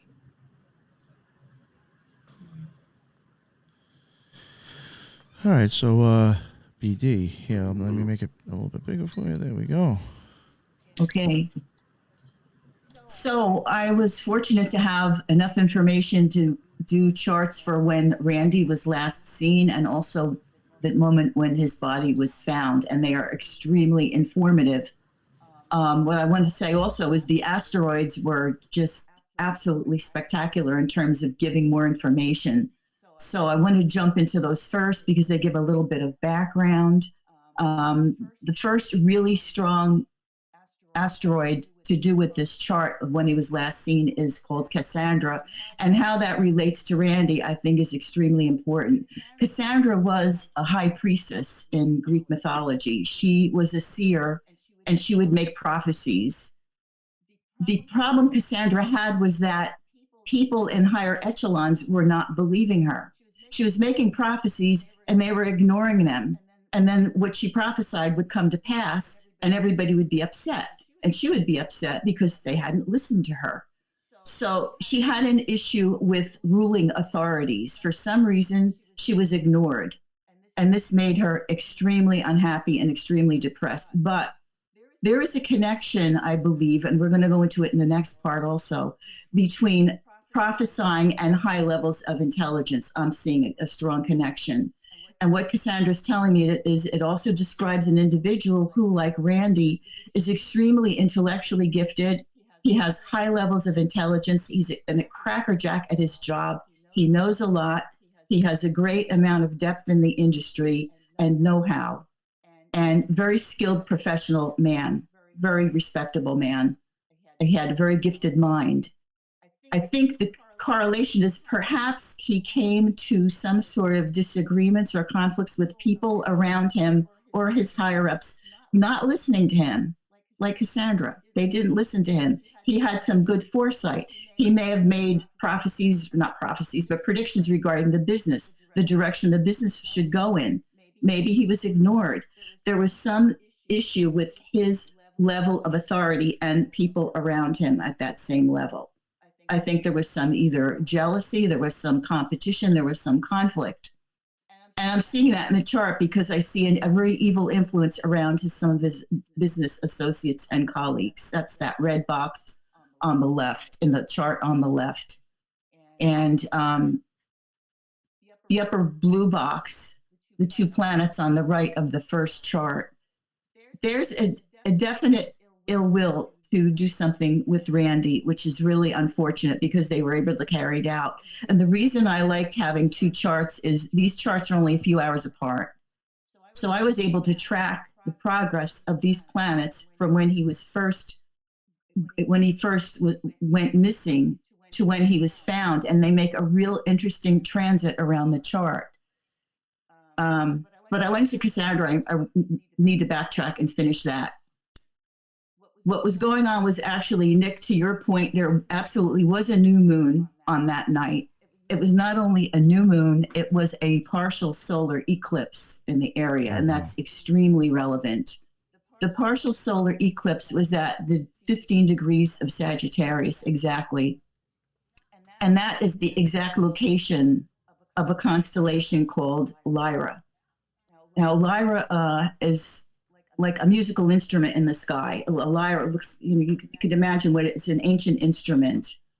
And the main star in that, which is featured here, is Vega. It's a star of brilliance, which is what Randy had. He was a brilliant person. In this case, Lyra is poorly aspected. So instead of the brilliance being successful, it is snuffed out. It is in opposition to what other people around him are wanting to promote. I don't know if he was going to disagree, if he was going to blow a whistle on something. He went against the grain. People did not want to listen to him.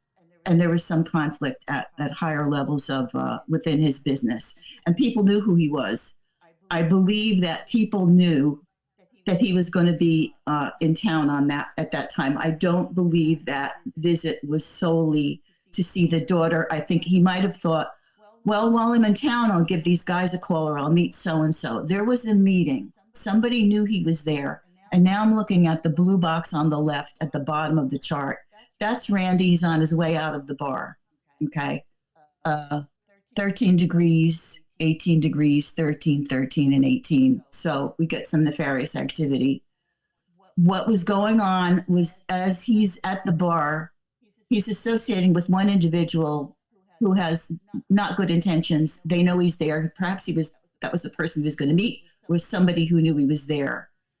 And so he's with that person, but he leaves and he runs into the upper blue box, which is danger. And when that new moon culminated about 2 to 3 hours after he left the bar, I believe that's when things went wrong for him. And I think people wanted some information out of him. They had an axe to grind, and I think he came to blows with people. I think he was beaten up, and that explains a lot of the bruising on his body. It's an interesting aspect that there was a puncture in the forehead, because the chart is referencing Mercury is in a violent sign, and Mercury rules the brain. So I'm sure that had something to do. I think they did cause some sort of brain damage with that injury. That's right in the chart in front of me. So what happens is, when he is found after his demise, those characters in that lower blue box, they move up to the red box in the chart on the right. And that's in the house of secrecy, what is not known, what is kept under cover. It's called the House of Hidden Enemies. People in that bar had some connection to this. And now you don't know who they were. You don't know what they were about. You don't know what they were saying. And they are in a direct stress aspect to Neptune, and Mars are exactly together at 13 degrees Pisces, which is known to be what they call an evil degree, a homicidal degree. They are exactly together. Now, that doesn't happen very often. So that is in stress aspect to what's going on with the people in hiding. Not necessarily in physical hiding, but people holding secrets, people who have information that is not known. And what's next to these happens to be the symbol for the coroner. Again, the medical examiner. I talked about Chiron last time. Medical examiner is not above board in this either. So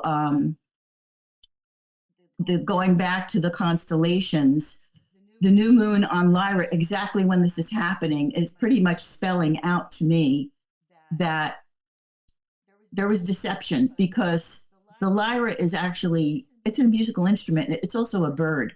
It is a bird that mimics the cries of other birds, so that you're totally duped as to what bird you really hear. You don't know what bird it is. You think it's a hummingbird or a crow, and it's actually some other kind of bird.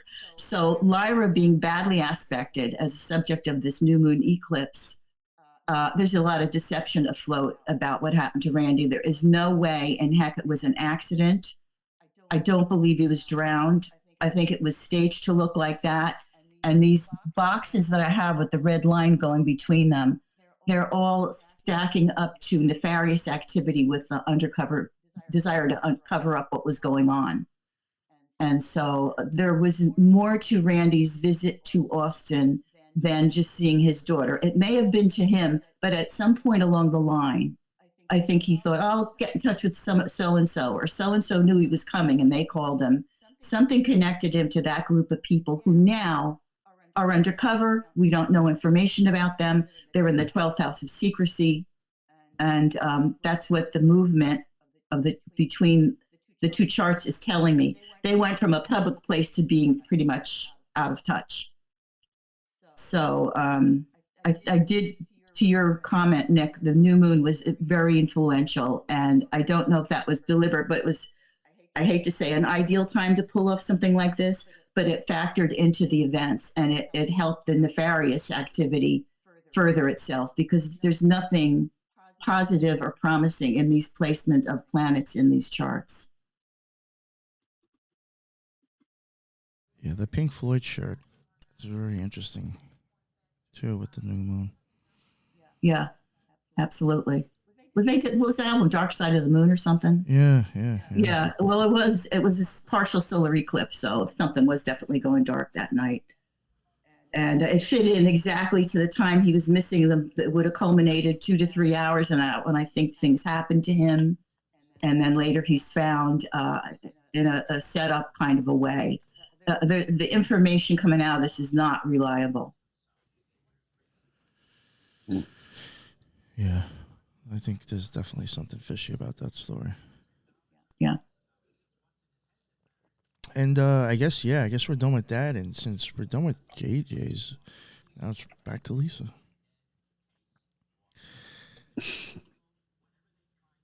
You have to unmute yourself there if you want. Yeah, I know. So we're going to talk about Jason John briefly. Randy Lexvold was in 2018, and now we're moving forward to 2023. Jason John, who was 30 years old, was born in Port Chester, New York, attended NYU, and moved to Austin in 2021. It was right after COVID, and I believe his mom has been very vocal on the forum, saying that since he was in tech, or basically he could live anywhere because his job was, using the computer, or he could be virtual. He was last seen leaving Rainey Street, walking toward the Ann and Roy Butler hike and bike trail around Ladybird Lake in an area that was notoriously dark. The night he went missing, John was with friends on Rainey Street and reported to have left around 2 a.m. from the area. He was caught on surveillance cameras, and though there are no camera trails since, so it's kind of odd. Another thing that's odd is that he had AirPods with him at the time that he went missing, and those are still missing. They have not been able to locate those. He was found in a state of mild decomposition with posterior lividity. The lung weight for both his right and left was underweight to just even normal lung weight. I think I've said that before in other episodes. And his alcohol level was at a 0.2. Tox screen results showed that John had consumed alcohol before his death, but there was no illicit substances or medications found in his blood, according to that autopsy report. He was found on the 13th of February, and the body was found in Ladybird Lake near the 30th East Avenue approximately 9 days later. One thing I want to mention is Lori helped out with this, getting some information from the family and some autopsy report. So I thank you again, Lori, to this. The ME had listed John as the ME for Travis County. Let me specify that. Had listed Jason John as accidental drowning. The autopsy report says that Jason John was seen by a witness vomiting by the bank of a lake and then falling in. Now, apparently this eyewitness was a transient person. And I think we see this happen in other cases where there is some transient that, is staying along the river, and they see, the person that is in question missing or whatever, and say, oh yeah, that's right, I saw him fall in the water. So it just seems like it's another MO part of these murders or homicides that are happening, that I think are happening. So you have this situation happening with Jason John. The witness tried to help him, and then he called 911. Law enforcement responded, but was unable to find John at the time, and John was found fully dressed with all his personal property, including his wallet, phone, in his pockets, according to the autopsy report. So, based on the actual autopsy report that Lori graciously helped us, and then also there was a couple of samples that the family member sent to a second ME to have those samples tested.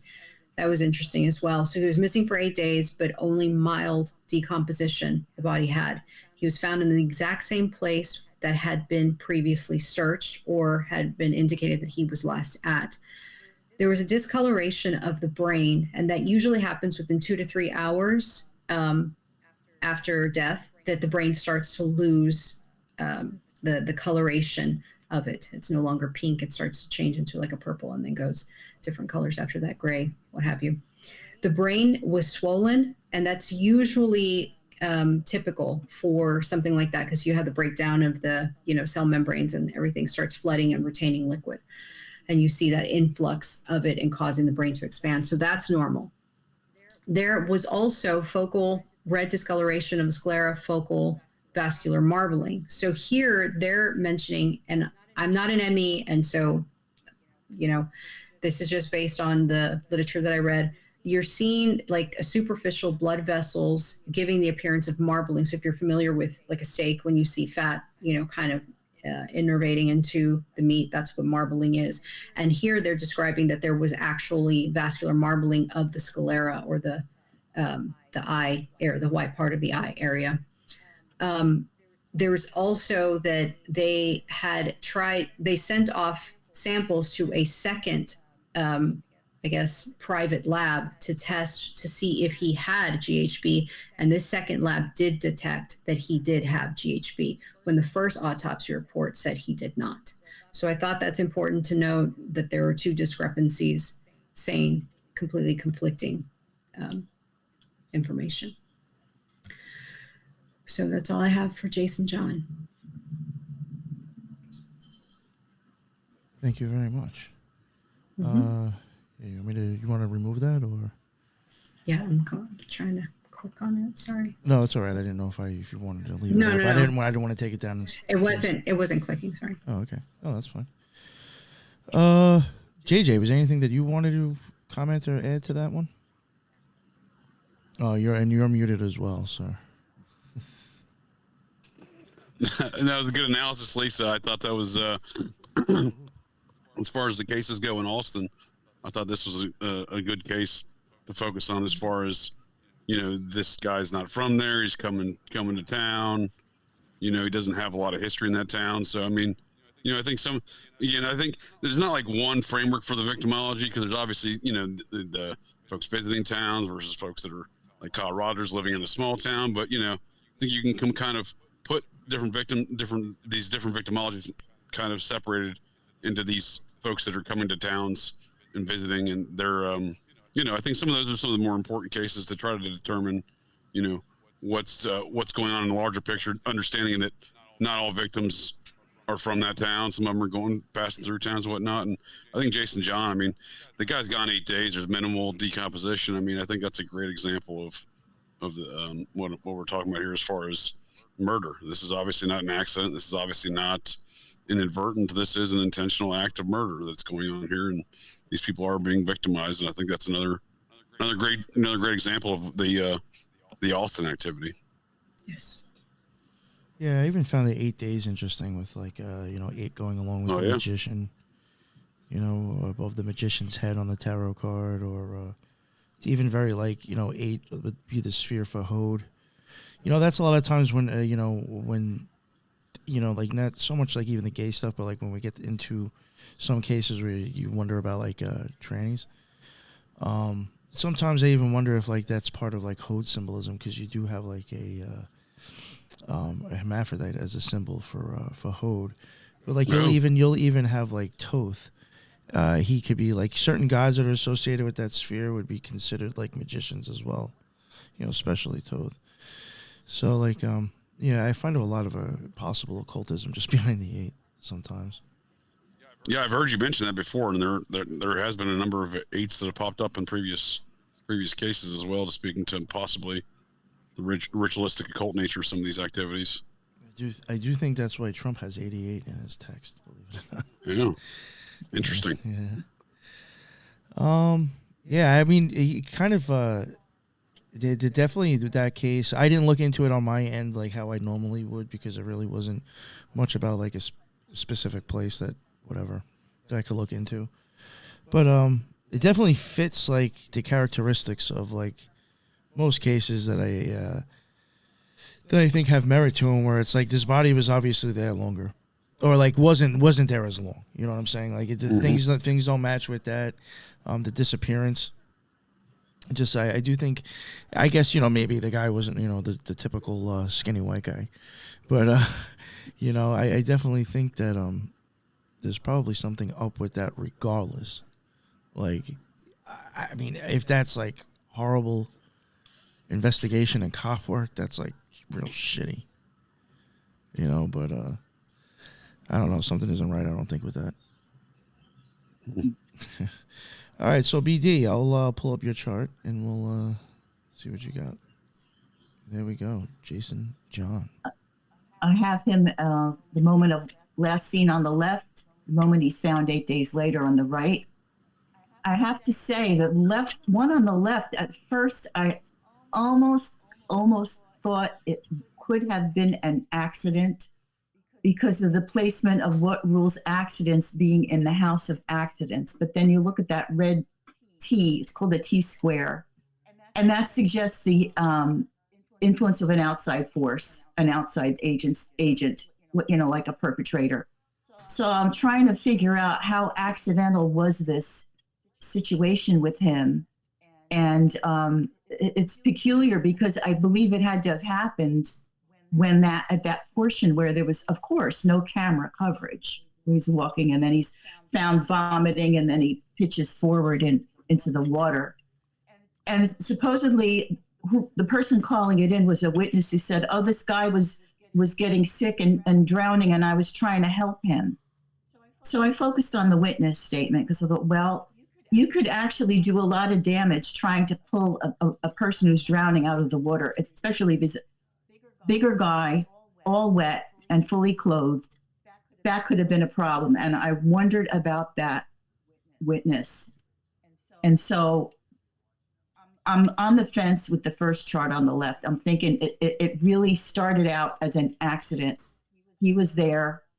Then when I go to the chart, when he's found, and we go from a T-square to a grand cross, which is that red cross in the middle. And that's heavy duty evil influence. It's a very karmic positioning when it's in the person's birth chart. It shows a lot of challenges in life. But in this case, there was something evil afoot. And I think what happened was with this witness, we have the light blue circle.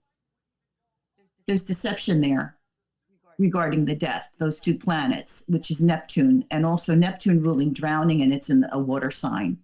But there's deception about it.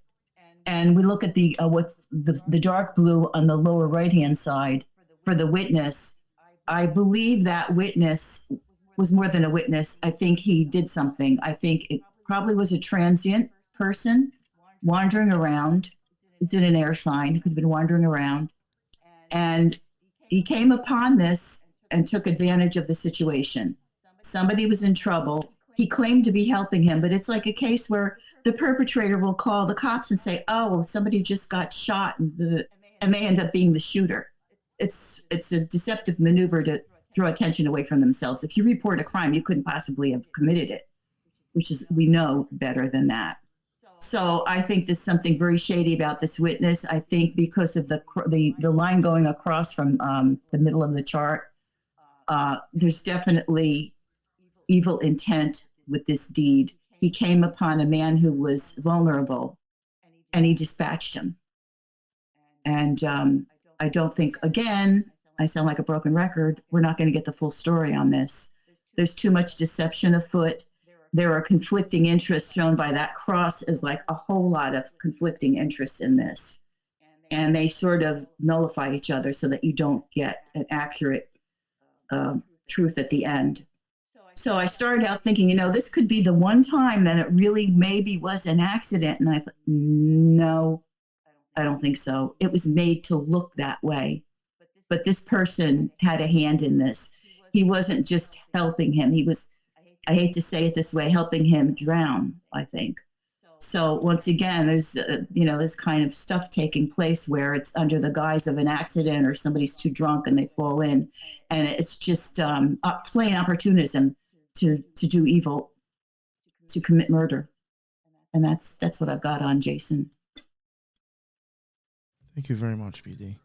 Mm-hmm. I did want to ask you, have you ever looked at the Zodiac killer's victims in that sense? I never have, because those being multiple killings with not good timestamps, because it was like late 60s, early 70s. I never did, but I have looked into them a lot in terms of the possibility of them being related, and I don't think they were related at all. I think that was a total psyop. From when they started in Southern Cal all the way up to Vallejo, it was a total psyop.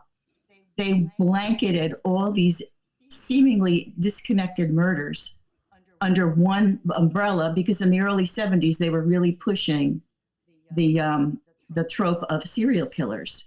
We're supposed to become afraid of serial killers. They're around every corner. They're up and down the coast of California, which they actually were, but they were in the guise of something else. And so Zodiac, I didn't want to attempt for that for many reasons. Mostly record keeping was lousy. I could see through it just reading the cases. Some of them were hits on the specific people. They wanted them dispatched because they knew about drug activity. Some of the kids, teenagers, it's shot in cars, knew about drug activity in the area. One girl was suspected of being an informant. So I didn't touch that, to answer your question, but I did a lot of research without doing astrology. It came to that conclusion. I was just like, I never thought of like the fact of getting like actual good details to do the charts because they're so old. But I was like, I wonder if any of their victims, like, if they'd have that X in their chart. Oh, I'm sure.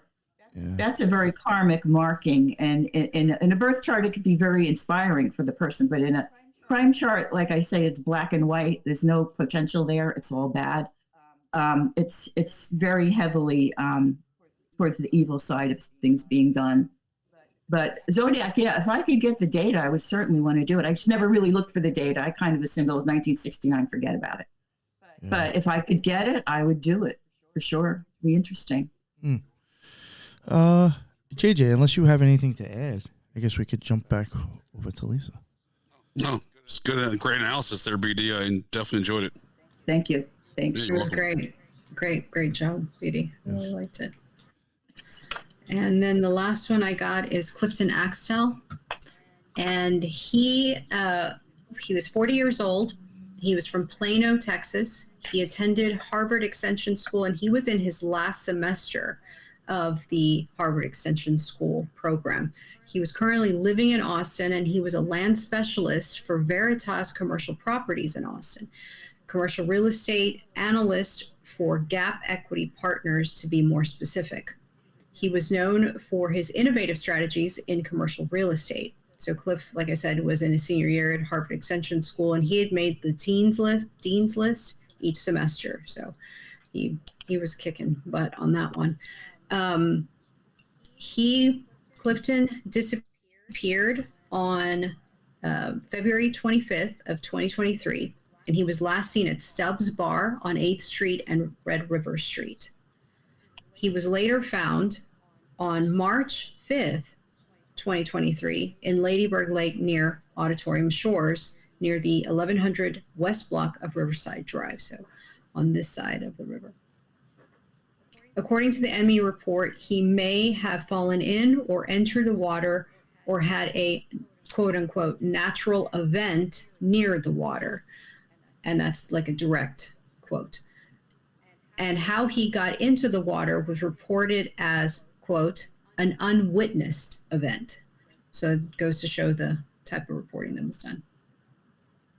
And that's pretty much all I have for Clifton. It's the information on him is extremely sparse, even though he was pretty recent. All right. So yeah, let me remove that for you. And on my end, I did look him up a little bit. I wouldn't say that there was like really a ton. I mean, I had slides, but there's really no reason to probably bring them up for what I have. I could just kind of go over it lightly, especially we're already at almost 2 hours. He did have a couple of companies.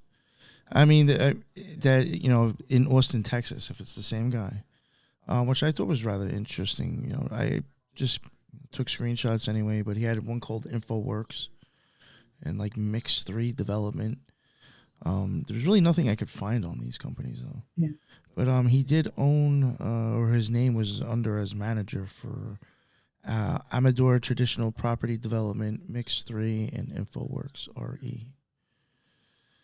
And then I even looked up Stubbs Bar. And again, they're another one of those situations, I'm assuming. I mean, but then again, you don't know. They have their bar. And then I do think, I think Lisa, you did even said that the Waller Creek Amphitheater is next door technically, right? And that's where Walk live music outside. is. Now, is there any live music inside that bar, or do you have to walk outside to get to it? Walk outside. All and right. it used to be a barbecue place. So, I mean, that's a different company, but still at the same address. So I'm assuming it's all the same company. It's just, let's split it up to maybe keep the cost down or whatever. Maybe it just for legal reasons because of alcohol. Maybe it makes sense. I don't know. Maybe one won't affect the other. Yeah, so I just wanted to mention that. And they do have something with Liberty Lunch too, but they have a couple of places. They do have a few bars. And then the guy who's under having under the bar does share another company. He has another company called JKLM Corporation. I couldn't find anything on that. One thing that I found interesting that had the guy who was also on this bar ends up coming up for Sark Inc. Now, I mean, I couldn't really find anything specific, but in Texas, there are two things that will pop up as Sark. And one of them is like it's like a treatment and outreach or support center for people who've been like sexually or violently abused. And then there's one called San Antonio Recovery Center. And that's considered as Sark. If you were to type in Sark Inc., I mean, these things come up. Yeah. I mean, I don't know if that's them, but I mean, I just found that weird that if, like, you know, the dude who's messing with the bar, it's like, oh, geez, like, I mean, even if it's the rehab, it's like, that's quite funny. It's like you're supplying the part, you know, the problem for some people. Yeah. Like, is that like job insurance? But, Yep. It just makes them stay in business. Yeah. But that's all I really found. There wasn't anything crazy like the last one, but like, you know, again, I just wanted to kind of like look into, see if there was anything interesting. But I really couldn't find any of the specific people with these companies like having any much of a, I guess, presence on the internet to know anything personal about them either. So that's all I had for that. Yeah. Those are some of the limiting factors with a lot of these cases. Yeah, it's the availability of information. Yeah. Yeah, but again, I mean, I didn't show them, but I'm pretty sure there was at least like 2 or 3 other like bars that was associated with that. So, I mean, again, like all these areas, like, you know, it's really a bunch of people owning multiple places. Mm-hmm. Find that interesting. But, yeah, that's all I got. And then I guess BD, we'll just go back to you for the last one, right? Yep. All right, let's get it going. So to your point, I couldn't find much on Clifton either, but I didn't want to leave it go at that. I don't have timestamps, but I tried to work with what I did have, which was the date he went missing and the date that he was I'm sorry, I actually have the date he was born. And I compared that to what was going on the date that he went missing. That much I did have. However, there's a lot lacking. I don't know where the moons are because I don't have the exact times of either incident. I don't know the house cusps. I don't know the ascendant. All I know is where certain prominent planets were placed because the planets don't move as fast as the moon. And you could look at the day and they're pretty much going to be in the same place on that day, whether it's 11 o'clock in the morning, 11 o'clock at night, doesn't matter. So I just wanted to find something about Clifton Axel. So I did see, if you look at the 2 circles that are connected by a line, he was under major stress at this point in time. In his birth chart, it shows a tendency to maybe be a little depressed about things, to be perfectionistic about things, maybe to have some relationship issues, marital problems. And these could have been coming to the fore at this point in time because of the planets involved in these 2. It's called an opposition. These 2 groups directly facing off against each other. He was under an enormous amount of stress. And the smaller red circle on the left suggests an accident of some kind. However, some of these indicators also relate to doing away with oneself. I couldn't decide. I know people said, no, he didn't do that, but he was depressed. But he wouldn't do that. So I'm really in the air. All I can say, and I don't want to go further speculating because I don't have the timestamps. He was under an enormous amount of stress. He may have encountered some people or forces that overtook him. It was a really difficult day, and it had a very sad result. And for whatever it's worth, things were coming at him that were very difficult to deal with. It could have been something deliberate, like a homicide. I'm not sure, but I could say that this does look like something that could have affected a person's life. So that's really, I just wanted to have something to say on Clifton. I didn't want to just say that I have no timestamp and, you know, whatever. So I tried to work with what I did have, and that's what I came up with. Oh, that's great. Thank you. Mm-hmm. All right, let me remove this. JJ, was there anything that like maybe you wanted to say before we start to wrap it up, I guess, for this episode? No, No, that's a great way to analyze the birth versus the disappearance states there at BD when you have limited information. I thought that's it's good thinking. Yeah, I just didn't want to let it go, instead of I don't have this. I wanted to make something out of it because I thought I found his birthday. I could do something with that. And that's what you look at. And when you're doing predictive astrology, you look at the birthday and the day in the future where you're looking to project something. And it was a very bad day for him. It was a bad week for him, actually. So that's unfortunately turned out the way it did. Yeah, it's awesome. That's good. It's good stuff. I like that forensic analysis of that, those birth or the astrological charts. I wish I had the birthdays for all the other guys. I would have tried to do the same thing, although then we'd be going into 3 and 4 hours instead of 2 hours. And I think we've probably hit our limit now. So. Yeah, yes, great conversation. I agree. I've enjoyed this series we've done so far, and I look forward to the next one. I hope it's been informative for the folks of the interwebs. Oh yeah, no, I thought this was great. I was really looking forward to it, and I thought it was amazing. Thank you all. Yeah, there was something I was gonna say. Oh, if astrology, imagine like if knowing information about them or their birth dates were actually part of like maybe some of like maybe like if it was ritualistic or occult, like I would think like the easiest way to even obtain that information on somebody might be like a do-to work or like a secret society, because like I can say from my experience, when you do a degree, you got to constantly put down your birth date. Yeah. I think they may even ask you like some stuff, your astrology too, like what your zodiac sign is. It's like you can't figure that out from my birth date. You're gonna ask me, like. Yeah, no, I think it's a factor in a lot of things, absolutely, especially if they're going to dabble in it anyway. When we do part 4, you'll see just how much they dabbled with some of the companies surrounding these incidents. What I've been looking at quite a bit with the asteroids, and it's mind-blowing and I'm positive they dabbled with that chart. So I'll talk about that later, not now. Yes, and that's another thing, just a reminder, in the next episode, BD will be going into something that I think caught her attention when she was looking at the other cases. Went into something that she's going to present. I think Lisa again will have more stuff, I guess, of her investigative work about what she thinks going on.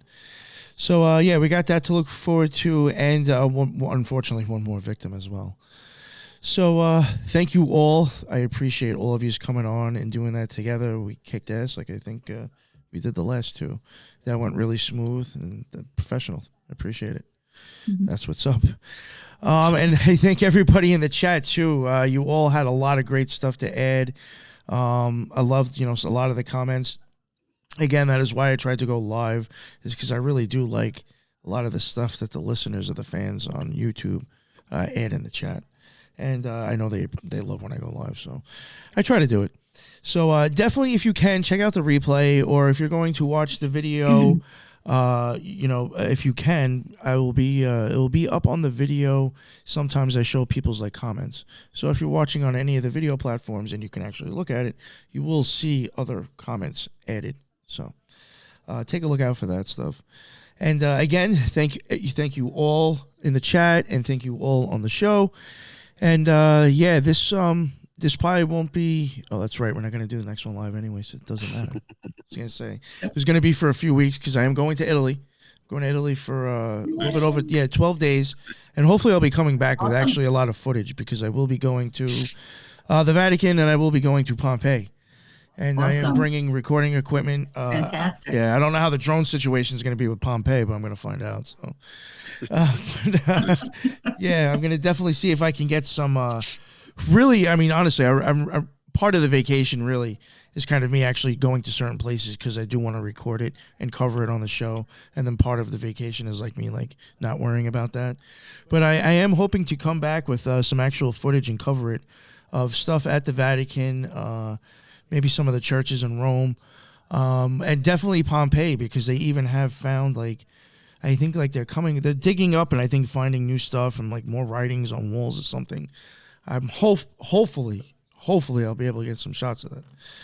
So I'll be able to share that with everybody as well. You have to go to the Vatican auditorium, because if you look at that from the back, It's a serpent. Oh, that's that thing. Oh, Okay, yeah. all right, That's what I yeah. put in that video I sent you. Oh It's man, yeah. I gotta, I gotta see if I can see that from my own, with my own. Yeah, that's crazy. It's creepy as hell. Super creepy. Yeah. That's weird. Imagine I could take a picture of myself. That'd be wild. Yeah. Wow. It'd be like, oh, he's confirmed Illuminati now. It's like, no, I just went to the fucking Vatican. Like anybody else can do that leaves their house. Like, Really. all right, so that's enough out of me. Thank you all, and definitely keep a lookout for some of that stuff coming from Italy. And my last live, I think, will be Monday for a few weeks, or the 30th, whatever that is. Check it out. It's going to be a party. Keep an eye out for that. And until the next one, everybody be well. Later.